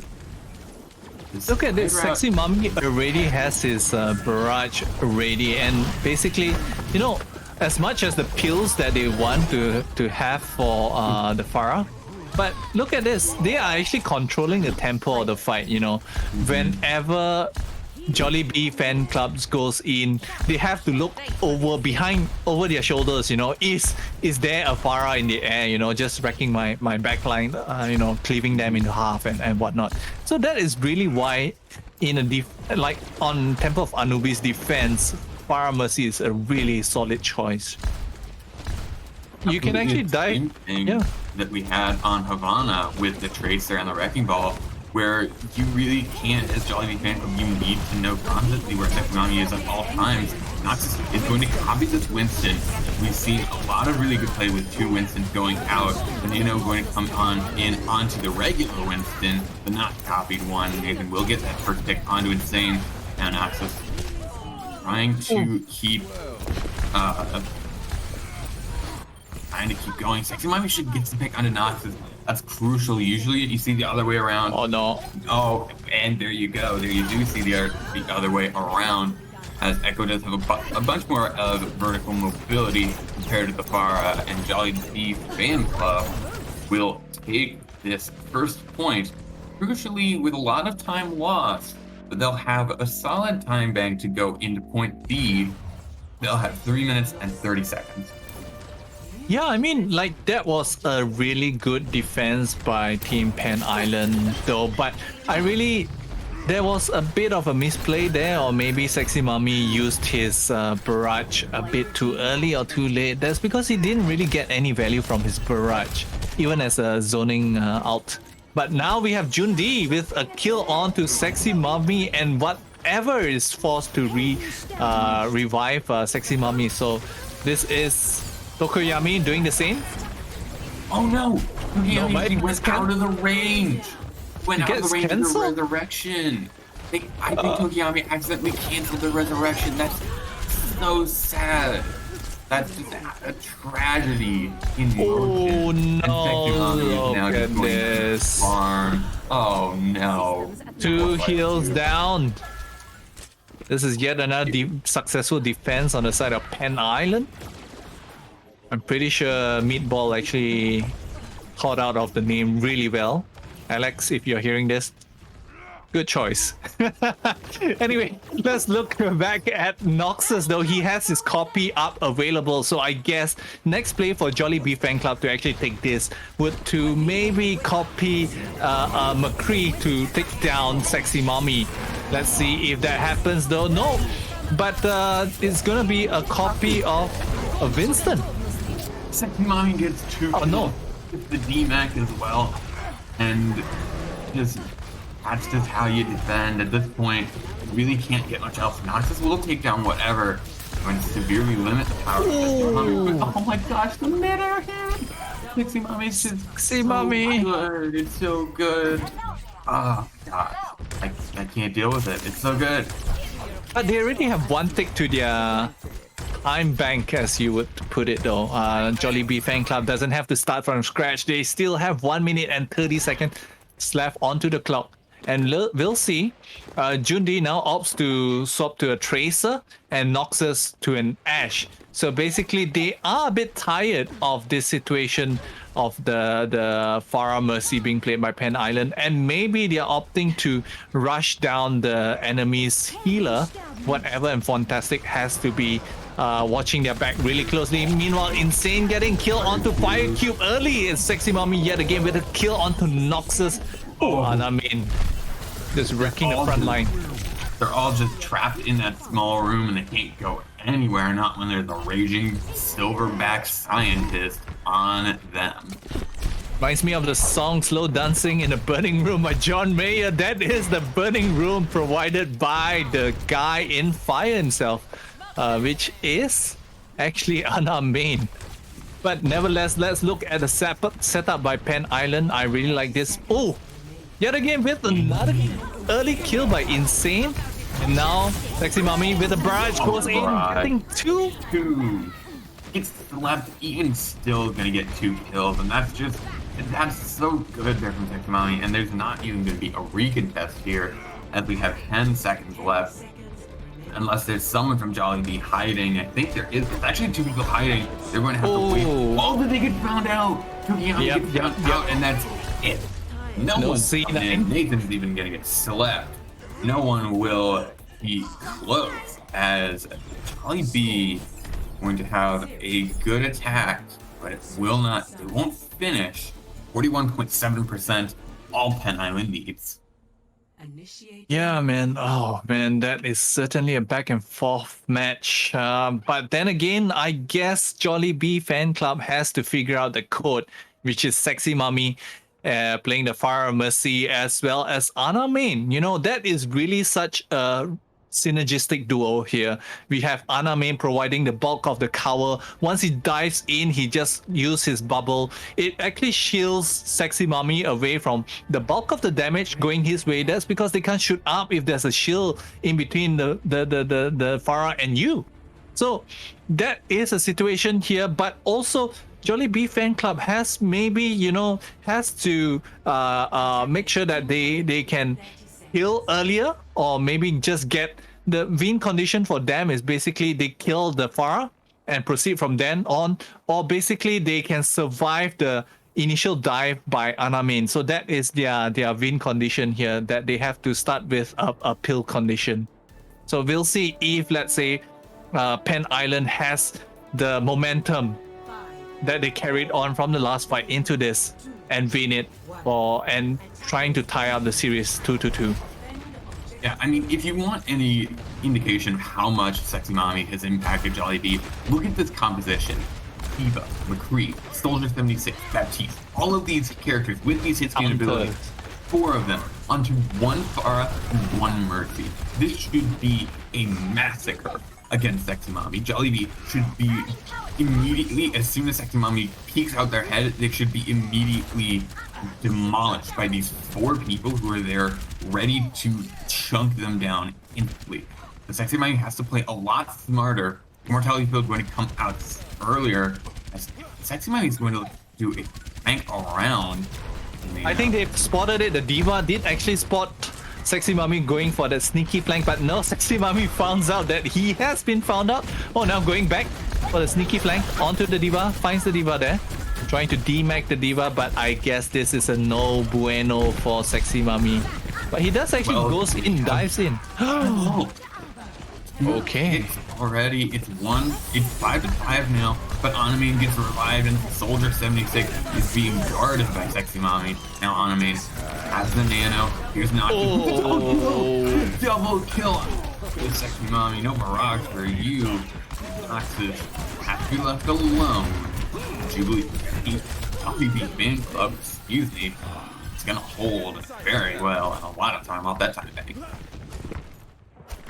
Oh man, this is, it might be a wise decision to forego the barrage into this situation. That's because they actually have so much a counter against the Far Mercy. We have, like you mentioned, we have PACommunity playing the Diva, we have Noxus with the Dead Eye, which actually effectively took out Sexy Mommy early on. We also have Jundi, he's charging his way out to his Tech Visor, and now we have the Graviton Flux. Huge purple though. Sexy Mommy making it happen, as well as Insane with the Dead Eye. Yeah, that was absolutely massive there. The Graviton was only on for the one, but it was on to the Baptiste, which was crucial in getting those picks, but there was a lot of ults now. Okay, it seems like 1 minute and 30 seconds is about the same time bank as Jollibee Fan Club has on their push. About there, I think, but let's see if Jundi has what it takes to actually take down Sexy Mommy early with the Tech Visor. Oh, this is bad. They have the Tech Visor as well as the Dead Eye. But Anamine, he has to make things happen and actually take the distraction away. Be a distraction for Sexy Mommy in order for Sexy Mommy to make things happen in the backline. Let's see. We've seen that Sexy Mommy can make things happen even against this really, really scary composition. Zoning out. Using it, zoning, but here comes Jindy with the Tech Visor.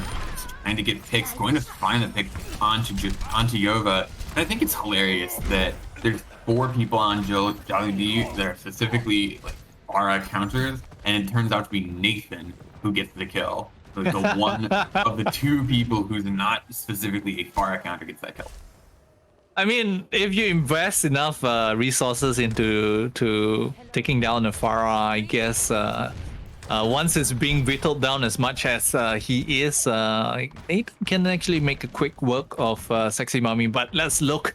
On the flip side, we have a double bubble situation. Anamin jumps in. Oh, Sexy Mommy gets a double kill. Double kill, and here comes the Mirage, even through the beat. Going to get a lot of damage. Insane will fall, but it might just be, it might not be enough. No. Oh, grab on both the tank. Oh my gosh. It's so disgusting, and it's so incredible. Here comes the rage. I guess. Gosh. Is this a win? Island. It looks like it. They're trying to keep this going. Oh, huge shatter though.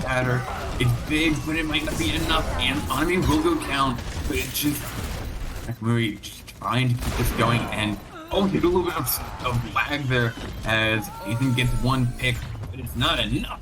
Wow. And Island equalize 2-2.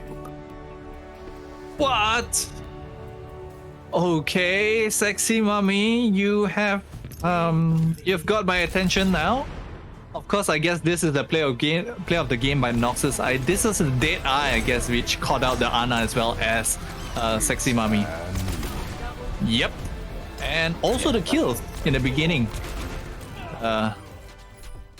Yeah, I think they have to figure out, like, there is. Although they are using a lot of resources to countering Sexy Mommy, they might have overdone it, and that is why they don't have enough pills on their backline though. Sexy Mommy has all the what do you call it? The tools it needs to basically disarm the defense of team Jollibee. So yes. Wow. Yeah, Sexy Mommy is making a good argument for MVP. Of course, the game far from over, only equalized now at 2-2. And getting into our next map, which is going to be It's a Hasn't been control. decided yet. It's a control It's map. gonna be a control map between Lijiang Tower and Helios. Helios. It's So we'll two see. really good, two really Farah good map. maps. Two really good Farah maps as well. Right. So Sexy Mommy probably rubbing their hands in. It's gonna be Lijiang Tower. And like we said, good Farah maps. Really good Farah maps. Of course, I do think Jollibee Fan Club smart to pick Lijiang because I think the Helios is going to be even worse for them. Yeah. with Farah of Sexy Mommy. But then again, it might be quite a good Doomfist map as well, you know? There's a lot of rollouts that you can actually... Oh, okay. I've just got word that June D is actually going out and Gamonic, our fabled Reaper main, would be actually subbing in for June D. So we won't be seeing all the shenanigans which, June D pulls out with his Doomfist. So we'll see if our Reaper guy, our resident Reaper Gamonic, has what it takes to take down the Pen Island Sexy Mommy playing the pharmacy. Dangerous situations. But on the side of the tank lineup though, it might be a double bubble like what we see in Azara Winston. You bubble your Winston before he dies, so you get the out charge, and once the bubble dissipates, the Winston has his own bubble to actually cut the line of sight, the LOS between the healers and the tank. So that's a huge, a really good solid pick there as far as tank lineup goes for both these teams. They can run a pharmacy as well as a double bubble situation, but we'll see. Starting out here on Night Market, which you can definitely run the Farah on. We'll see if Sexy Mommy does decide to do that as we get into the Assemble Heroes phase ending, and we see these hero compositions come out. We got the Reaper, we got the Farm, we got the Mercy. It's gonna be a game, and I'm excited for it. Why change something that ain't broken is what I've been saying. Gamonic has been providing so much DPS power on the side of Jollibee though, but we're still looking at Happy Squid. I guess how much is exactly a bowl of takoyaki in Lijiang though? Seems like there'll be some pals there for sale, but no, we'll never guess. I guess we won't find out though. But we will have an early teleporter on the side of Team Pen Island. They do swap out to... Yep, Sexy Mommy does is eventually swap out to Farah. So we will have Jollibee. Sexy Mommy leading with an early kill onto Tokoyami. This is huge. Anti-nade coming out from Fantastic. I think that's 3 from Sexy Mommy already. We're gonna look for 4. Get the D-Mag, and PACommunity will get taken down by Yoga. Come on, really man. Good opening by Sexy Mommy, and just showing that you can't hide inside from me. I mean, like, that was just like a few mere seconds, and look at the outcharge. Sexy Mommy is 75% to his outcharge already, and now we will have a recontest by Jollibee Fan Club. Ryan's getting a bit too far. He's in a bit of a dangerous territory. Oh no, Just holding right like for his life there, as Sonic will get a pick, but not still answer right back. Sexy Mommy gonna take them down. Here's the barrage. Sexy Mommy will find Nathan on the Ryan's right. Be a brawl, but Sexy Mommy has brought a rocket launcher and a quick defense for Pen Island, and Sexy Mommy just looks unstoppable on this Farah.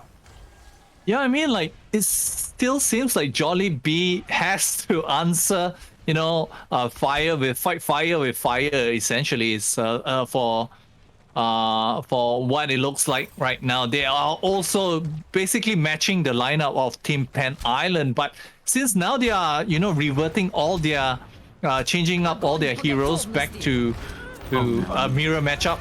Seems like Sexy Mommy just, wow, man. That grab, and then both the DPS of Pen Island just come in and go nuts onto that grab.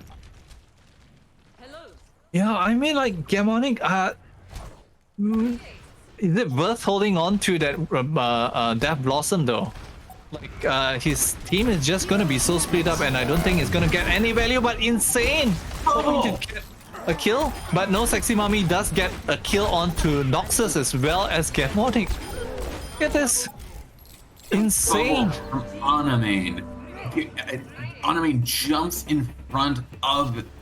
No, not Anamane. Nathan jumps in front of the ulting McCree and pops the bubble just to prevent the Pharah from going down just for a bit. It doesn't work, but what a play. What a play. Oh, look, I mean, Sexy Mommy is looking like he is undefeated and uncontested thus far in the whole matchup. Like the last map, it was pretty much a one-sided situation, but here we have Jollibee in the flip side. You know, they are trying to match this out, but maybe Nathan with Ryan and Diva. I'm not sure what is. I'm not sure whether this will work, but we'll see. An early teleporter, Sexy Mommy, getting his team across as early as possible. Now to the bridge. We will have two pharmacies in the sky. Let's see who is the better Pharah though. Noxus does have an early out charge advantage as opposed to Sexy Mommy, but Sexy Mommy running out. Noxus actually gets slept. Fantastic takes the sleep guard 68% for Noxus, as they were just able to get some really good rockets in early. And Jollibee fan club will take the early point control. It'll become very quick a recontest from Pen Island. It's such a big anti-nade from Firecube. These honest have been on point. Oh, Bonkastic gets slept by Firecube as well. Because now it comes the Pharah Mercy duel. Now just kind of waiting for this recontest to come in very quickly. Right, the Winston and the Zarya going to dive in. Just waiting for the peel here as they stand outside. There's the Nano on the Sexy Mommy. That's scary. Going to get one pick on the Insane, but Noxus has the double kill barrage. Sexy Mommy does have two as well. So it's a battle between Pharah as a sky duel, but Noxus is gonna win it. I guess this is just a case of defender's advantage on the side of Jollibee fan club, right? And in the earlier matchup, we see Noxus did charge his ultimate so much more earlier. Sexy Mommy, look at this. This is two team fights in, and he, you know, he's not doing too well himself, right? He's not getting the outcharge that he wants, but Noxus just gets an environmental kill onto Anamane. What? Yeah, the kill on my thing. Noxus isn't just killed Insane and is insane. It's insane. It's I can't insane. find any other word. Gaming. I mean, we're just so flabbergasted. Like, okay, Noxus with the barrage. 2 barrages before Sexy Mommy even gets to 1. This has been insane. I can't think of any other word other than insane for how well these Pharahs have been playing. Noxus, here comes the grab from Yova. Doesn't even get anything as Gamonic actually takes them down on this McCree. High noon and oh no. Oh my gosh, good whatever. And just coming out from Noxus, taking out this Pharah and taking out the Pharah on Pen Island. Sexy Mommy barely even going to get the chance to use their barrage. Might actually, though, going to take down Noxus. It just won't be enough, it seems. There goes Anamane, going to get hit by the charge, by that shoulder bash in the barrage. A bit too late with the barrage. Too little, too late. 1-1. This next round is going to decide everything. But Noxus is coming in with all of the momentum. All right. That is quite a turn of events. It seems like Sexy Mommy was undefeated on the Pharah, and it seems like Team Jollibee fan club, you know, they do know a thing or two about playing Pharah. So it seems like Noxus looks like the better of the Pharah duel there, but we'll see. It might be a bit too early. Sexy Mommy does choose to teleport his team earlier on, and I guess there will be a change later on. We'll see though. We'll see. Or he might just stick to Sim. but Noxus has been, providing the pressure onto the front lines and the back lines. So whenever Pen Island tries to rotate, they have to watch out for Noxus in that earlier fight. So now we'll see. We have the earlier engagement onto the point by Pen Island. Sexy Mommy no longer playing the Pharah, but Aname now making too much space. Aname run in onto the members of Pen Island. Noxus will get one pick, but it just won't be enough. Pen Island will take this point very quickly. PACommunity will fall off the edge. Yeah, that's a reset there for Kanakamui. As for Jollibee Fan Club, I guess, look at this. Although they do have, they were taken down early, but they already have the barrage available for Nexus. So this is their win condition. They have to at least get 1 or 2 from the rock. Look at that, the rocket barrage. He'll take down the Immortality with Sexy Mommy. Will find the pick. Will get taken down in Gamonic. Pop off on the McCree just like the Reaper. Got 2 picks, looking for more amplification matrix coming out from whatever fire cube. Just a few percentages off, but they might not even need it. And Gamonic will find 3 before the fight is over. Maybe going to even find more. Will hit some. Gonna hit some headshots. Nathan will find some picks as well with the retake. You see, that's the thing about playing a Pharmacy into control center of Lijiang. Although the past 2 maps were really good Pharah maps, but this maybe is a different story. Nathan now with a 5-strike kill onto Aname. Seems like now tides have been turned for Jollibee Fan Club. Absolutely now. Nox is trying to see where Pen Island is going to roll out. They have so many ultimates. They're going to try and use them here. They have 5 online. Here comes the wall going right behind them. The shatter from Nathan. Here comes the reverse shatter, the graviton, the blizzard, everything. The barrage from Noxus will come out, but it's just going to find whatever. A bit late. And that's what Pen Island is going to say. They're going to say whatever to your barrage. But yep, I'm really liking now the changes, but it's a bit of a different situation. Shouldn't it be Gamonic playing the Reaper? He is like the Reaper main, and Noxus like the hit scan specialist, or the guy that's trying to get all the angles. But we'll see. Now we have the engagement with the Matrix by whatever, and we have the graph. Oh, huge graph. Early immortality field comes out from both teams. Whatever goes down, crucially, Fantastic has been taking so much damage, and there goes Noxus with that kill from the Reaper. Just trying to stall out Pen Island. They'll take them. They'll go down with 80%. So 1 fight needed for Pen Island. Alright, just with 1 fight, it seems like Noxus from 0 to 80%. He would have his ultimate, the Death Blossom, available this next fight. Sexy Mommy, meanwhile, now swaps off to the McCree. So it seems like whatever Pen Island is doing, they are, changing things up a bit. They are hoping to get a good, separation of the team with the Mei wall. Look at this. Now the Mei wall is being engaged. They are now pressing W and holding mouse 1. Hopefully to get a good pick, but we will have a Shatter gets blocked. Nathan's Shatter gets blocked. Sexy Mommy goes down. Nox is going to use the Death Blossom. Going to get 2 picks off of it. And an incredible place from Noxus. The Jollibee Fan Club are pushing back, looking to get any late stagger picks that they can. This time it's ticking closer and closer to 100%. This is the last fight coming out. It's so close. I don't know why they gave up so much space in their Jollibee Fan Club. They should be pushing in more aggressive to make sure that these ults don't get used. Oh no! And Oh the no! Graviton. It's a team wipe for Pen Island. So there will be a recontest from Jollibee Fan Club, but now they're in the hot seat. It's a very tough spot for Jollibee Fan Club to recontest at 90%. Look at the time now, and look at the oh no! Seems like Pen Island has what it takes to actually take this to the win. But there is one guy. Someone's actually contesting. Yep. Sexy Mommy. But I don't think it'll be enough. The Jollibee Fan Club, so close, yet so far, and Pen Island. Let's go into the lead the first time this match. and they'll go to match point now, 3-2. Yes, 3-2 match point, another win for Penn Island, and they will be taking the championship. But look at whatever he has been providing the backbone, the bulk of the heals for his team, and he's providing also the extra DPS.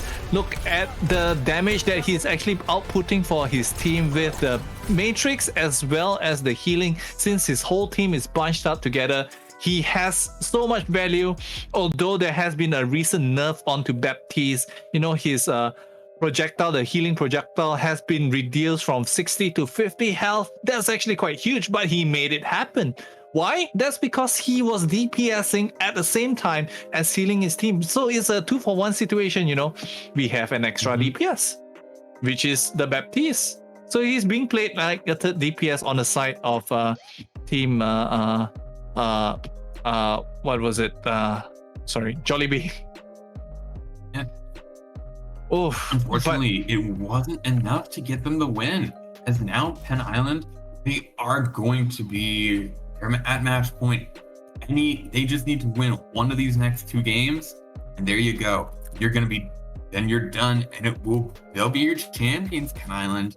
But our next 2 games, we have a hybrid, and if needed, an escort. So our hybrid, we have the choice between Eichenwald and Blizzard World, and very different maps, those two, but definitely gonna see you want a good choice here from Jollibee Fan Club. They have to be very, very careful.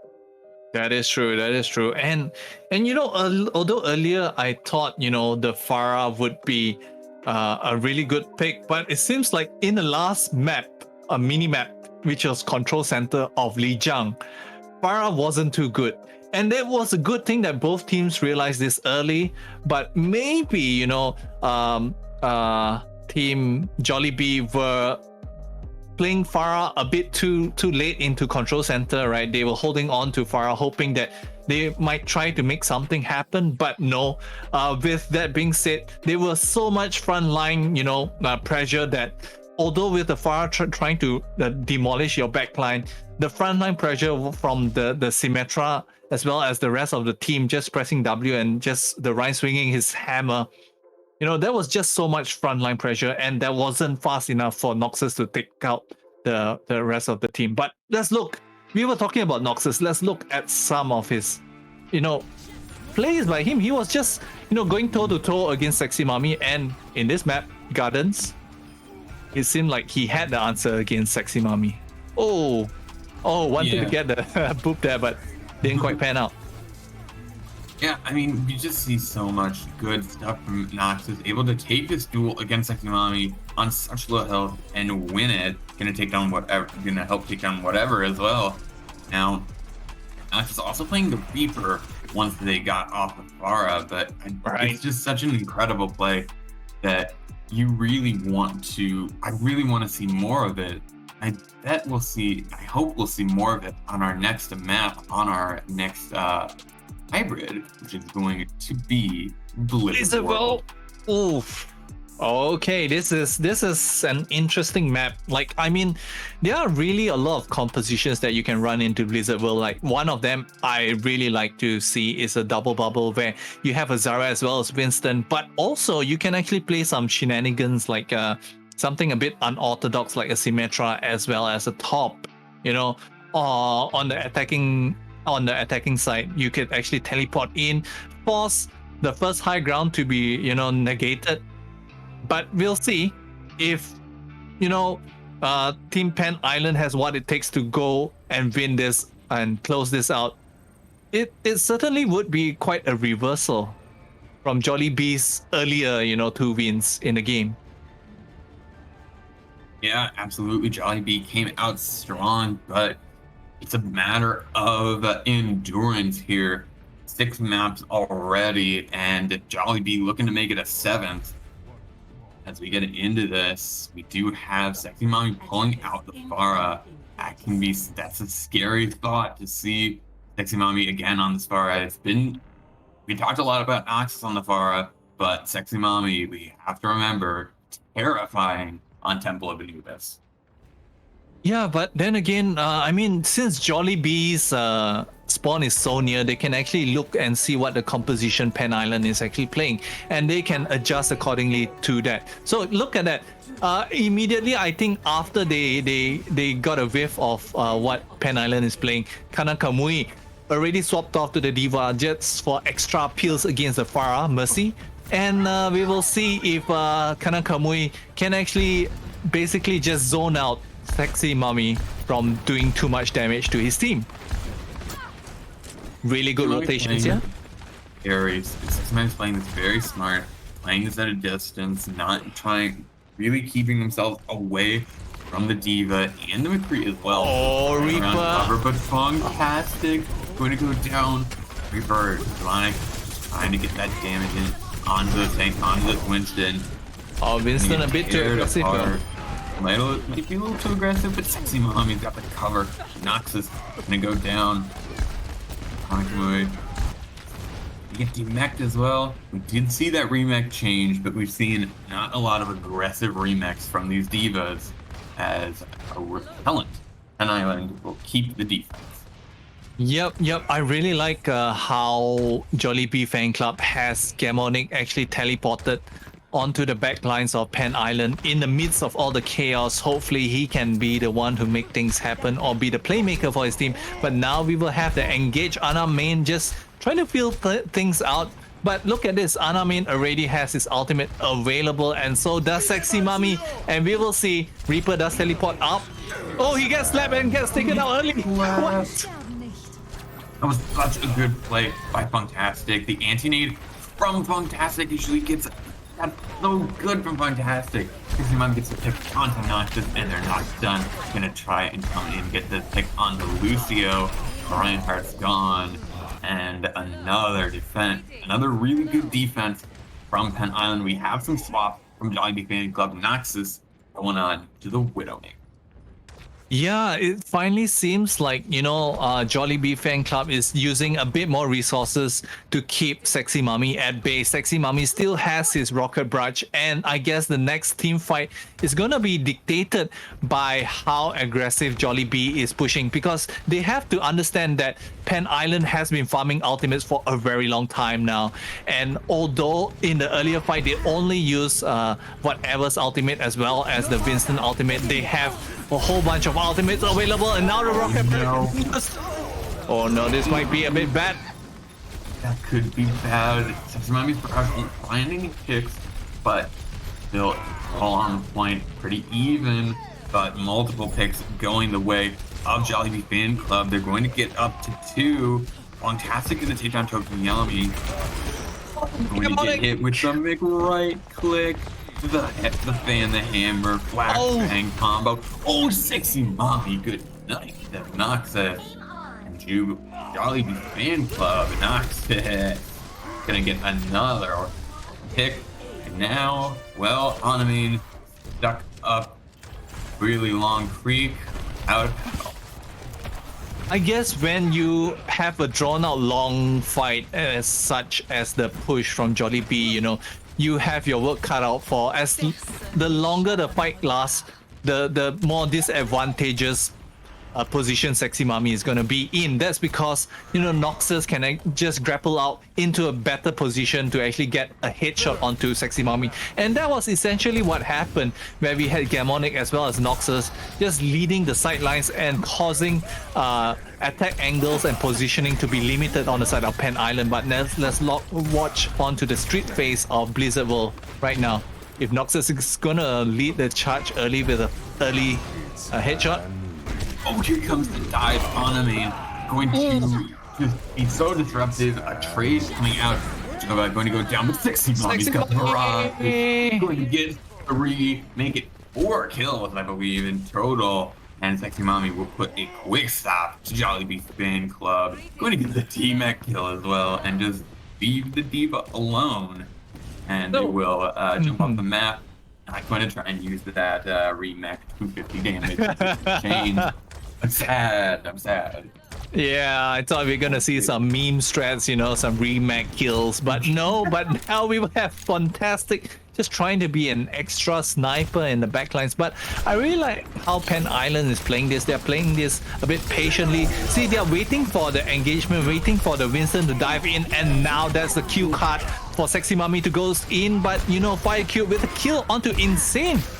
Oh no, Jollibee fan club. You have to be careful here if you want to win this fight. They do.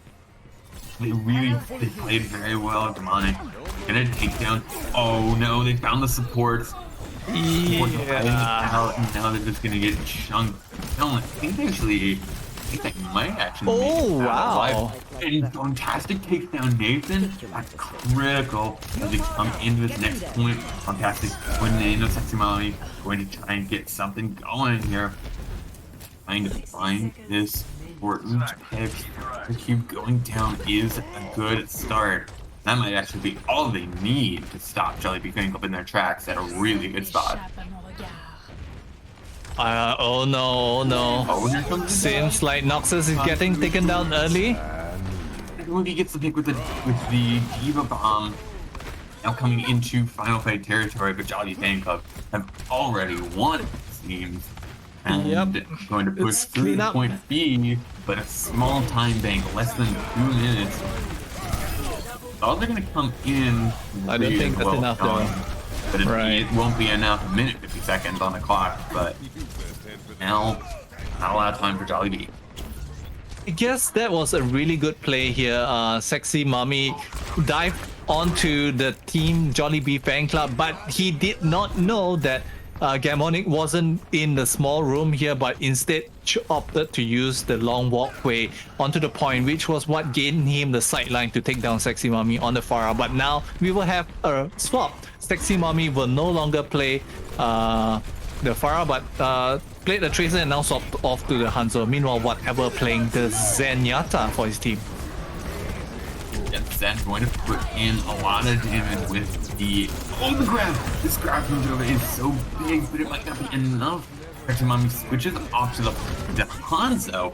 Interesting choice, but we'll have to see if it works, and it looks like it is so far going to get another pick and another. Oh my goodness, Sexy Mommy could do no wrong. Okay, but it seems like, finally.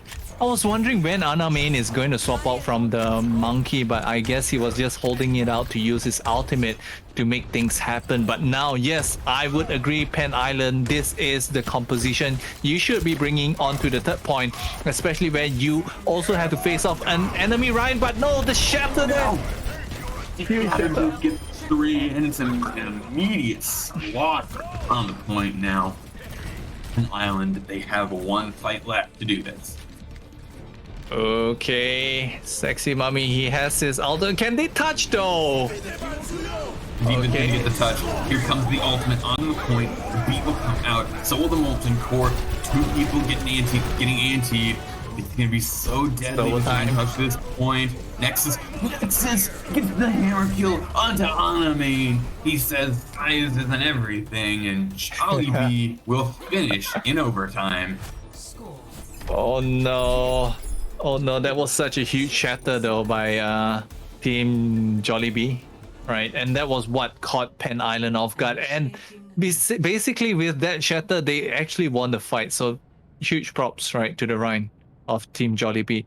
Meanwhile, Sexy Mommy, I guess he could have swapped out a bit earlier to gain his team a bit more time there, but you know, then again, there was some stalling being done by Noxus. He opted to use the hammer to kill the enemy. So, might be worth considering if you're voting for MVP. So don't forget, guys, if you need to vote for MVP, do type !MVP and choose whoever that you think might be your choice for this match MVP. It might be Noxus, it might be Sexy Mommy, it might be Nathan, it might be, Insane, whoever, right? But meanwhile, let's look at the teams. Both teams are playing it a bit like a mirror matchup. Pen Island, I really like this from them. They are opting to use Insane on the Mei, basically to cleave the team into half, and from there try to manage their kills into a bite-sized portion by just dividing the team, and dividing and conquer would actually win the team. So once they block the line of sight from the healers, I guess there's nothing else that can be done. So we'll see. if that actually holds true for Team Pen Island. And meanwhile, on the side of Jollibee defending, Noxus again playing the Tourbillon. I guess the turret is an extra DPS for them. Rotating onto the low. Yep.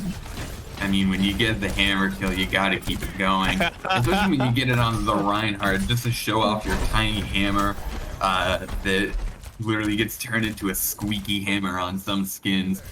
Taking down this battle hammer, get into the rush from Pen Island. Going to be running on the point. The turret will go down first, and that's a good cutoff. There's no one. It's a good cutoff of Maywall. From the Maywall to Nathan, but kind of sexy mommy on the free. Oh, now the cut. Look at the sleeve. Let's see if they can.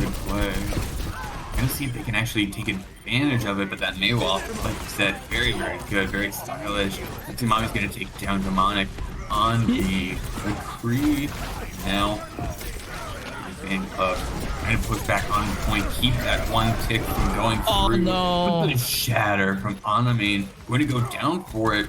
This point still stalled out. 2 ticks as PACommunity will try and go down. Oh, was that a remake kill? Remake kill? It wasn't. No. It was almost. It was almost. Demonic will get 1 pick onto whatever, but it won't be enough.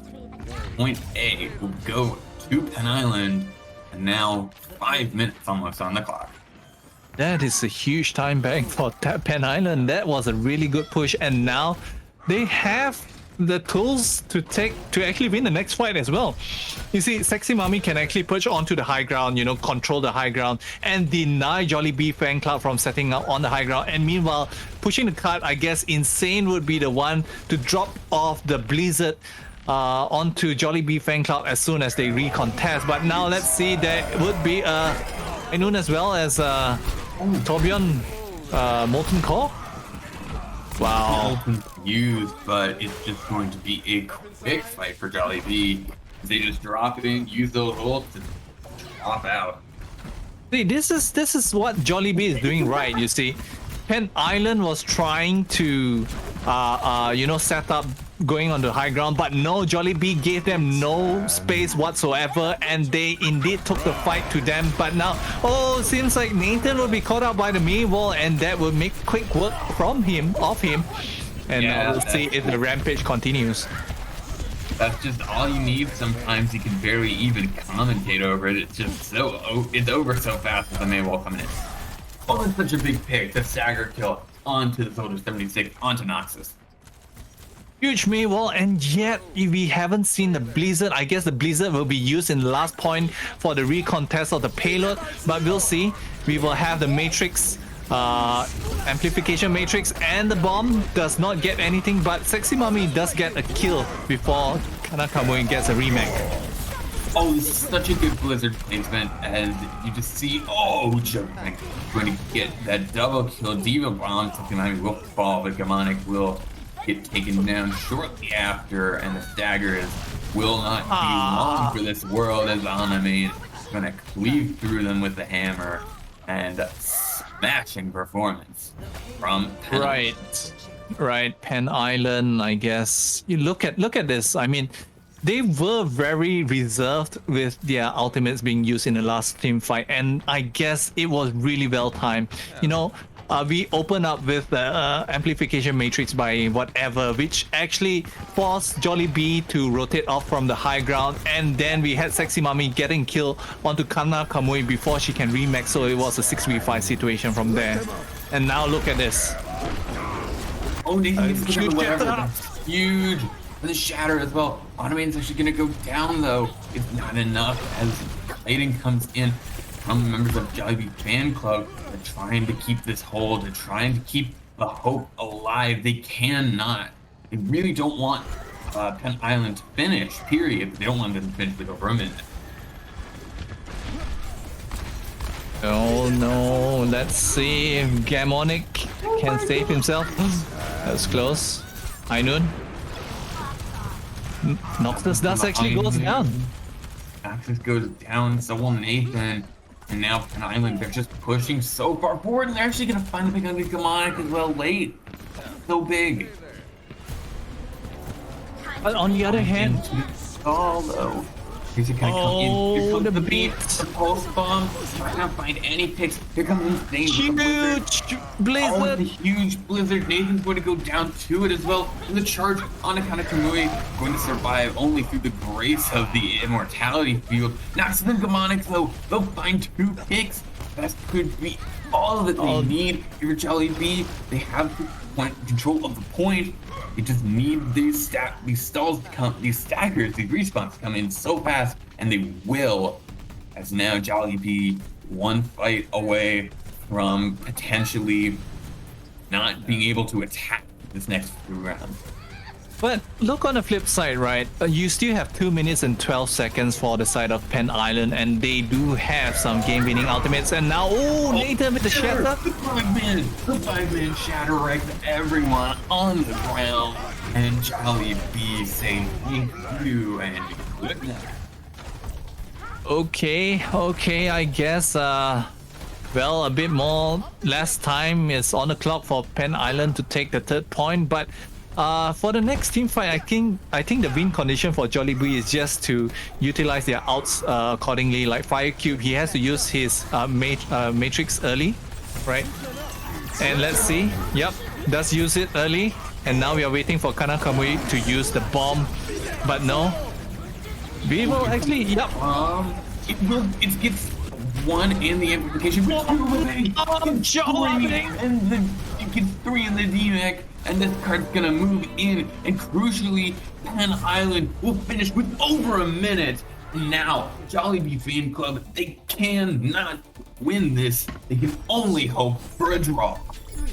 Joa Bing with the clutch bomb. I mean, the whole team of Jollibee was blindsided. They couldn't see like where the bomb was coming from. They just can hear the sound cue, which was Joa Bing using the Q on the Diva. But and that was all because of the sight lines or the line of sight which was being blocked by Insane there. So that was actually quite a huge play. That was actually all teamwork on the side of Pen Island. But I mean, let's see how Jollibee is gonna defend against Team Pen Island. But let's look at some replays first. Fantastic. So many Diva bombs. Going to get that double kill on the Ryan, the Baptiste, Sexy Mommy going down there. And all the way oh from my top. gosh. Oh, it's so good. It's so good. Now, Pen Island, they have all the power here. They have only 1 minute and 13 seconds left. So Jollibee Fan Club absolutely could draw this and take us to a potential map 7 or even a map 8. As now we're looking for Jollibee. They need the draw to keep their hopes alive. If they can't get this draw, they're done. Yep. If they can't get this draw, yep, like what you mentioned, they are done. But let's see if Pen Island can have all the speed that they need to actually, force the engagement. They only need 1 tick, right? So they, oh look, oh no, this is bad. Oh, luckily for the main wall on the side of Insane, he actually saved his team there. Nathan goes down. That's not good. There goes Fire Cube. Oh, this could be bad. Insane. Just gonna get multiple kills, get a wall off to everyone else on Jollibee Fan Club. This could be it for them. The DMAC onto Kawakamui. It's been so much work for Jollibee, but that's gonna be it. Pen Island will stand alone above the rest. Champions of the PACommunity tournament number 1. GG indeed. Oh, GG, well played. Let's look at the play of the game by Sexy Mommy. I guess this was the high noon, which he actually took out.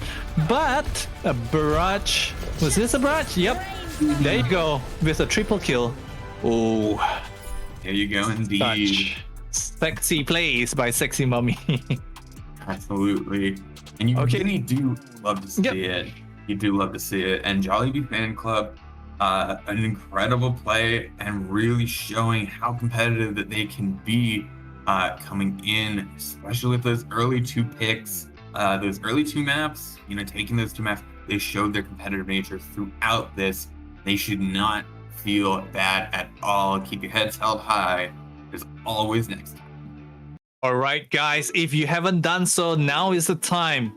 to vote for the MVP of the PAC Community Awakenings season number 1. This is the grand finals, and just now you just seen Pen Island taking a win over Jollibee fan club 4-2. So you know what to do. If you think Sexy Mommy was the sexiest player in the game, you know what to do. Just vote him. Or if you think Noxus is the best player in the game, you can do likewise as well. So we'll see. So sorry, and let's look at the boop, which was fantastic, creating a play for Joa Bing. And now yet again we have the last bomb here by Joa Bing, which was essentially what clutched the win for Team Pen Island. And in the last map, in the one which Team Pen Island had to only have one tick, it was insane. He was being so clutch with his Maywall. Although his Reinhardt was being caught out with the early Maywall, he also utilized his Maywall early to block the onslaught of damage coming for his Rein. And that was what won his team the fight. So I mean, whoa, crazy plays there.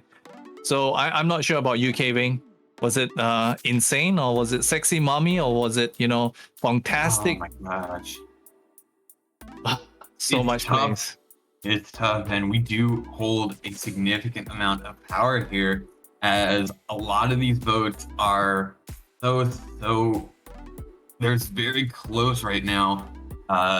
Most of the participants within 4 votes. So if we decide on one person, we could actually swing this one way or the other. But regardless, you still can change that. As we look at that, so yeah, we're going to come right back very quickly. We're actually going to have a little small 1-minute break, and we'll come back to give the MVP away. Make sure you vote !MVP ASAP right now. There you go, MVP. Vote right now. You won't get your voice heard. We'll be right back.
Can talk about. Welcome back. Before we took a break, we had Pen Island taking it 4-2 over Jollibee Fan Club, and a really good game from both sides with some really amazing players. And Teddy, let's just talk about some of the MVP candidates here, because this was a tough decision. We could go either way. There were players that really good on Pen Island. There were players really good on Jollibee Fan Club. We could really go with any player, and I think I would agree with it. Right. So I mean, look at Pen Island. I guess one of the contenders for MVP would be insane. Look at he has been providing all the crucial Mayballs that actually clutch or save his team from imminent danger. But on the other hand, we had Sexy Mommy providing all the flashy plays on his Pharah. He was just shooting rockets, raining down rockets left, right, and center. And for a long period of time, Jollibee was scratching their heads like, oh no, how are we gonna deal with Sexy Mommy and his Pharah? Right? We got nothing against him. So I mean, those are some of the really good candidates for Team Pen Island. How about you? Who do you think stands out? Like for you, Kevin? for me, just look at this. There's some of the players from Sexy Mommy popping off even before the big turnaround on that Pharah on Temple of Anubis. Looking at Sexy Mommy, this was really the turnaround on Havana. This was where Penn Island just started to. It wasn't a reverse sweep per se, but this was where Penn Island started winning, and they didn't.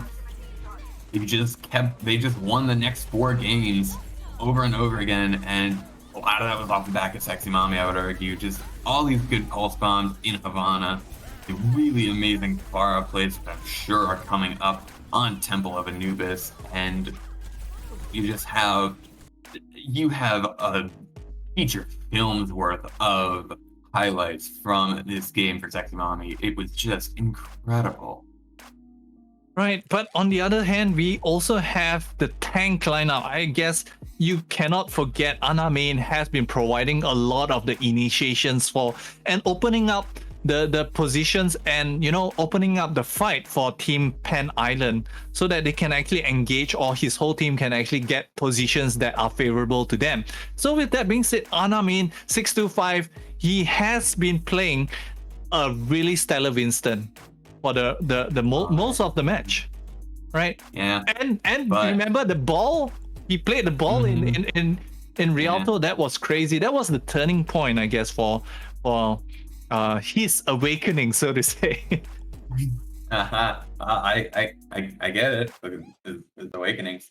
Yeah, awakening. But enough speculation. We finally have your MVP of the PAC community awakening tournament is Gamonic, the player on Jollibee Fan Club, even though they did not pull out the championship in the end. Just an incredible amount of highlights. This Reaper was a terror in the back line of Penn Island constantly, and just able to pull out everything. This clutch on King's Row, this Death Blossom on Havana, and just it seemed like these first 2 maps, even going into 3, constantly Demonic had to be looked at constantly. You could not lose track of him, otherwise he'd explode into your back line and just pull off something like this. It's just disgusting what he was able to do, and he deserves this honor, this MVP. Yes, definitely Gamonic. He has, the star power, and he has the flashy plays. He has been consistent. So I guess you guys in the chat, you were right, I guess it was the choice of K-Wing yourself, right? You voted for Gamonic, but I beg to differ. I thought Noxus was better. That was because he did actually fight toe-to-toe in terms of Pharah, and he was providing a lot of initial early picks. And he was the one who opened up the team fight. But that's the different. That's both are legitimate candidates for MVP. But K-Wing, we just can't praise Gamonic enough. He has been like such a powerhouse for his team. Wow. Absolutely. That was an incredible play. Even though he didn't win, it was just such an incredible play, and that's going to end off PAC Community Awakening's #1 tournament. And from all of us here at the CMG Broadcast Group, thank you so much for watching, and we will see you guys next time. See ya. Bye. Yeah. Take care, guys. It has been awesome. Bye.